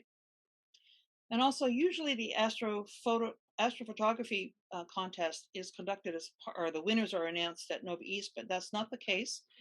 This year, we have the Halifax Center Astrophotography Contest. This is the official announcement that it's open. The submission deadline for astroimaging under the 3 categories will be November 12th of this year. So attending Nova East will be a great opportunity for those astrophotographers to work on their images for submission to the contest. So you can go to our main website under imaging and you'll get the information regarding the contest. One of the things I'd like to focus on this time is not how you can join RASC, as I have usually done at this point, but how you can contribute to RASC. We need you. As you can appreciate, because of the events over the past 3 years, we've been lucky enough to have a strong core of volunteers that have made sure that the center has not only thrived, but it's remained open. We haven't shut down our doors because of lack of participation. However, we've had some challenges over those past 2 years, and I'm sure you can appreciate. There's been no face-to-face meetings since our lockdown in March of 2020, so that March 2020 meeting was the last face-to-face we've held. There's been limited or no public outreach. We've been unable to meet new members face-to-face, and given the fact we've got about 30 or so new members, that's really sort of bothering us that we haven't been able to meet you, dear souls. We've also been unable to reconnect with our returning members so that our friends and fellow astronomers of all ages and experience, we haven't been able to talk to other than through Zoom and by phone. And also because we can't meet face to face, the knowledge of your interests and your expertise is not known. We can't talk to you informally about what excites you in astronomy and what excites you, maybe even outside of astronomy. We may have common interests that we can also connect on. So those have been our main challenges over the past 2 years. So, and I thank Mary Lou for this. I know that this is sort of a take on the American Constitution, but why do we need you? We have to remember that RASC Halifax Center is of, for, and by the members. Our center is what we, the members, make of it. As you can see from this little graphic that I've got here, we're all threads, different colors, different ilks, and we can be by ourselves, but together we can make a really strong and beautiful fabric. And that's what we have to do together. It isn't just a few threads, it's got to be all of us. So we want you to get involved. Be part of the team. It actually is fun and rewarding. I've yet to encounter any activity I've ever been involved in, be it observing, be it any part of the governance side of it, or anything in between. There's always been a laugh. It's always been a fun time. And it's been rewarding. Your participation and input is needed. Be in the know. By being active in it, you get to know more about what you're interested in and perhaps what others are interested in as well. And you get to know each other. People you already know, you get to know better, and you get to meet new people. And especially over the last 2 years, this is one that's really key. We really do want to prevent volunteer burnout. That phrase, more hands make light work, is so important. By doing just one even small task, it alleviates some of that work, and everyone has more fun doing things. You get to learn new skills, how to observe different types of objects up there in the night sky, how to sketch, and I'm not using the word draw, I'm using the word sketching, imaging and image processing for those that are interested in it. Newbies to the astronomy maybe want to learn more about equipment setup, what about equipment repair, all sorts of things that you can learn absolutely new. And the mentorship piece of it. This was one of the pieces that, one of the many pieces that brought me into the RASC and keeps me in the RASC, is that mentorship piece. So that no matter how many years experience you have observing, everyone helps each other. When I first started 8 years ago, there was a member that was only 2 years in, and they were able to mentor me on some things that I had no knowledge on, as well as those folks like Dave Chapman and Chris Young, who I consider two of my initial mentors as well, who had numerous more years experience than I did, and they helped me along the way too. So you can be one or you can find one, but that's certainly key as to why we need you. When we need your help with everything, okay? Every aspect of our center. Keep in mind, like I said, it's that beautiful fabric that we weave together. The education and public outreach, you can assist at outreach and observing sessions. And keep in mind, you don't have to be front and center if you're uncomfortable with that role. If you don't want to be the key presenter, that's fine. But we could still use you in terms of setup, takedown, handing out flyers at events, taking photos, informal ones, or even formal ones, depending on the event. So that we can share them in our newsletters and on our Twitter feed and Facebook and whatnot, or even just crowd control at that event.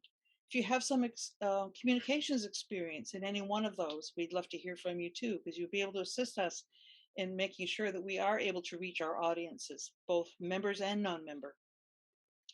For our observatory, you can help us in various aspects in terms of our barbecues, our observing nights, and our maintenance chores. A reminder, June 5th at 10 a.m., please be there so that we could use you there. We also have our Dark Sky Weekend and Nova East Star Party. And those are the dates there again to remind you of what they are. The 19th, the 21st, and the 22, one weekend apart. Any part of those in terms of planning, organizing, preparing, gather and transport supplies, assist with events, talk to people. Again, you don't have to be front and center, but certainly everyone that's working together makes that event so much more fun and work so much more smoothly together. Meetings, all sorts of things. If you want to participate in terms of being able to present on a special topic, I mean, you can talk 5 minutes or 45 minutes, up to you. Book reviews, equipment reviews, observing strategies, observing fiascos, good observing sites that you've been to you'd like to share, and serendipitous observations, the oh wow moments or the discoveries. We'd love to hear from you. And please attend in person or virtually. Hopefully you'll be able to do one or the other once we go hybrid, but for now, obviously it's virtual. And maybe you'd even like to host a meeting. It doesn't have to be me as president or me as a volunteer. It could be you as well. So if you're willing to volunteer, we'd love to hear from you. And also, certainly our board of directors, our task teams, and our subcommittees. I want to really impress upon people that it is a team effort. It isn't one person dictating to the rest. It's everyone supports and backs each other. Everyone's input results in what you see today in terms of what we do as a center. We learn from each other, and we certainly have fun while we're doing it. Like I said a few moments ago, I don't recall any meeting that I've ever attended where we haven't laughed at least once or twice. There's always lots of things to do, but we do need input into what it is that we do and how we do it. And so your participation in that is really appreciated and welcomed. So one of the things I like to talk to you about when it comes to the center is that my role as president, when I became president in January of 2020, little did I know that we would have a pandemic in which to work through to make sure that this center survives and thrives. And I've been lucky enough to serve with an incredible team, and not only on the board, but also out there in the membership. The position description is certainly on our website, and our nominating committee will be looking for a new president come this fall, as the maximum term that I can serve as president is coming to a close as of December. But what I felt important to do was to distinguish the difference between what does Judy Center President do versus Judy Center member do, because I do recognize that I've been seen in quite a few places, and I really feel that members really need to know what I do under each of those roles, and they are different. So first, as president, yes, I chair the board meetings. There are 10 a year. The Tuesday before the members meeting is usually when they're held. I develop an agenda in collaboration with the secretary, and I thank Peter for his work for the last 2 years as secretary with me, if not 3. Work with the board to acquire speakers. Again, it's not a single person that does this. It is input from all the members that have created the wonderful agenda and speakers that we've seen to date. The president does serve as a member on the nominating committee. That's a given. But they're also ad hoc on others, which means you're a member of, but you don't have to attend those meetings if you choose not to, but you will be kept apprised as to their progress. And you can choose to host, or you can delegate the host role for the members meeting. So that's basically the key roles for the center president. So when the nominating committee is looking for someone, this is something you can certainly do. And keeping in mind, yes, there's a learning curve. I had to learn the role in my first year, but with the support of your team on the board, it's very much and easily doable. You learn from and you rely on that team. So when they're looking for someone, please do consider this over the coming months as to whether or not you feel you can fill that role and would like to be nominated for that role. So if I do that as president, what do I do as the center member? Now, keep in mind, I'm not one of these dear souls that sits back. I'm not an armchair member, which I'm hoping we can convince some of our armchair members to get out of their armchair and become more involved. So what do? Maybe a little bit overzealous. I chair the Nova East Planning Committee. I chair the Governance Committee. I'm center rep to the National Council and actually serve as the National Council's co-chair currently.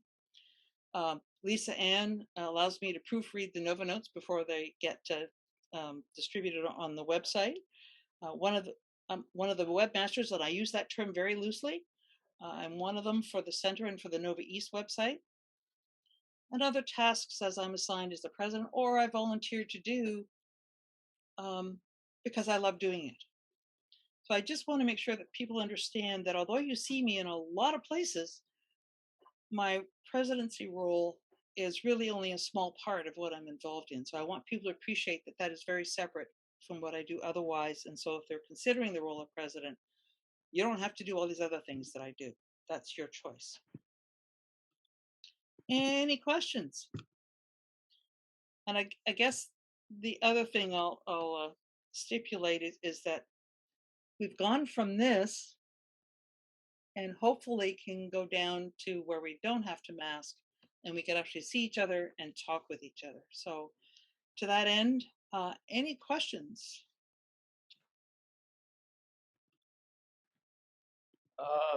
Dave Lane here. I'm just curious, the gate locking thing at SCO.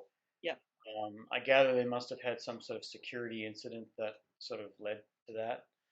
And yeah, what happened apparently was the house at the end of the road had a fire. Apparently there was they were doing some renovation work on it, and there was a short, some metal item hit an electrical wire or something, and it shorted out, caused the fire.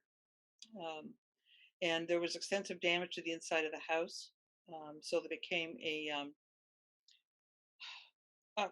liability risk if anybody ever tried to enter the house. They could hurt themselves because of the damage that was done interior. And so for insurance purposes, until everything was straightened out with the house and getting it fixed or whatever else they're going to do, they are locking the gate. So it reduced that risk of personal injury. So Jamie, and I gather that Jamie's not living there anymore as a result, so the road is kind of unsupervised. Is that it? Well, Hardin Weil has taken over Jamie's role since Jamie retired last October. Okay, it's hard to imagine when we started this. I think back, Roy, when we started this, Jamie was a young fella 25 years ago, I guess. Yeah, apparently he's been with the company, I think he said, for 41 years or 43 years, somewhere in that neighborhood. So yeah, he would have been a young fella when he started. Yeah. I mean, when we started dealing with him, probably 26 or 7 years ago. But okay, all right. So if they don't anticipate this necessarily being a permanent thing, it's more of an interim problem. And I think we will be looking at how members can access it without having to go through this process we're now going through. There may be a second key involved or a key access of some sort to that gate, but we'll have to wait and see how it progresses in the future. Yeah, hopefully they're considering something as simple as since it's not, not a, I don't know, a vandalism incident or, locals running up and down the roads or something like that issue. Something as simple as a key lockbox that's, bolted there that we have a code for that, periodically can just be changed. Yep. That's my hope too. But we'll be in discussion with them. In fact, Hardin will be coming to the barbecue on June 10, so we can talk to him then about it, certainly. Yeah, Because practically speaking, I'm just going by your email, if or by your slide. If you decide at, I don't know, 8 o'clock, the weather's cleared, you like to go observing. It's not. You feel kind of bad sending a message out and then having to get one of their employees to that's very generous of them to go and unlock it, I guess. I believe in talking to John the other day, John Ledard, both Jamie and Hardin just live up the road. Like I said, one lives 200 meters away, and another one 500 meters away from the gate. So it's not far for them to go. Yes, it's one more thing we're asking them to do, but it's not like they have to travel from, say, Windsor or further afield. But we would like to lighten their at least Hardin's load now that he's taken on that role. If we can alleviate that, then all the better. Yep. Yeah. Okay. Thanks. Okay. Well, thanks everyone for attending. I think we've had an exciting session today where we've learned everything from antiquity or thereabouts right up to the present, and how to involve our youth in the future. So I think it's been quite an exciting session. So thank you all for attending, and please stay in and join us for the Astro Chat. And I will stop recording now, and we'll see you all on September 10.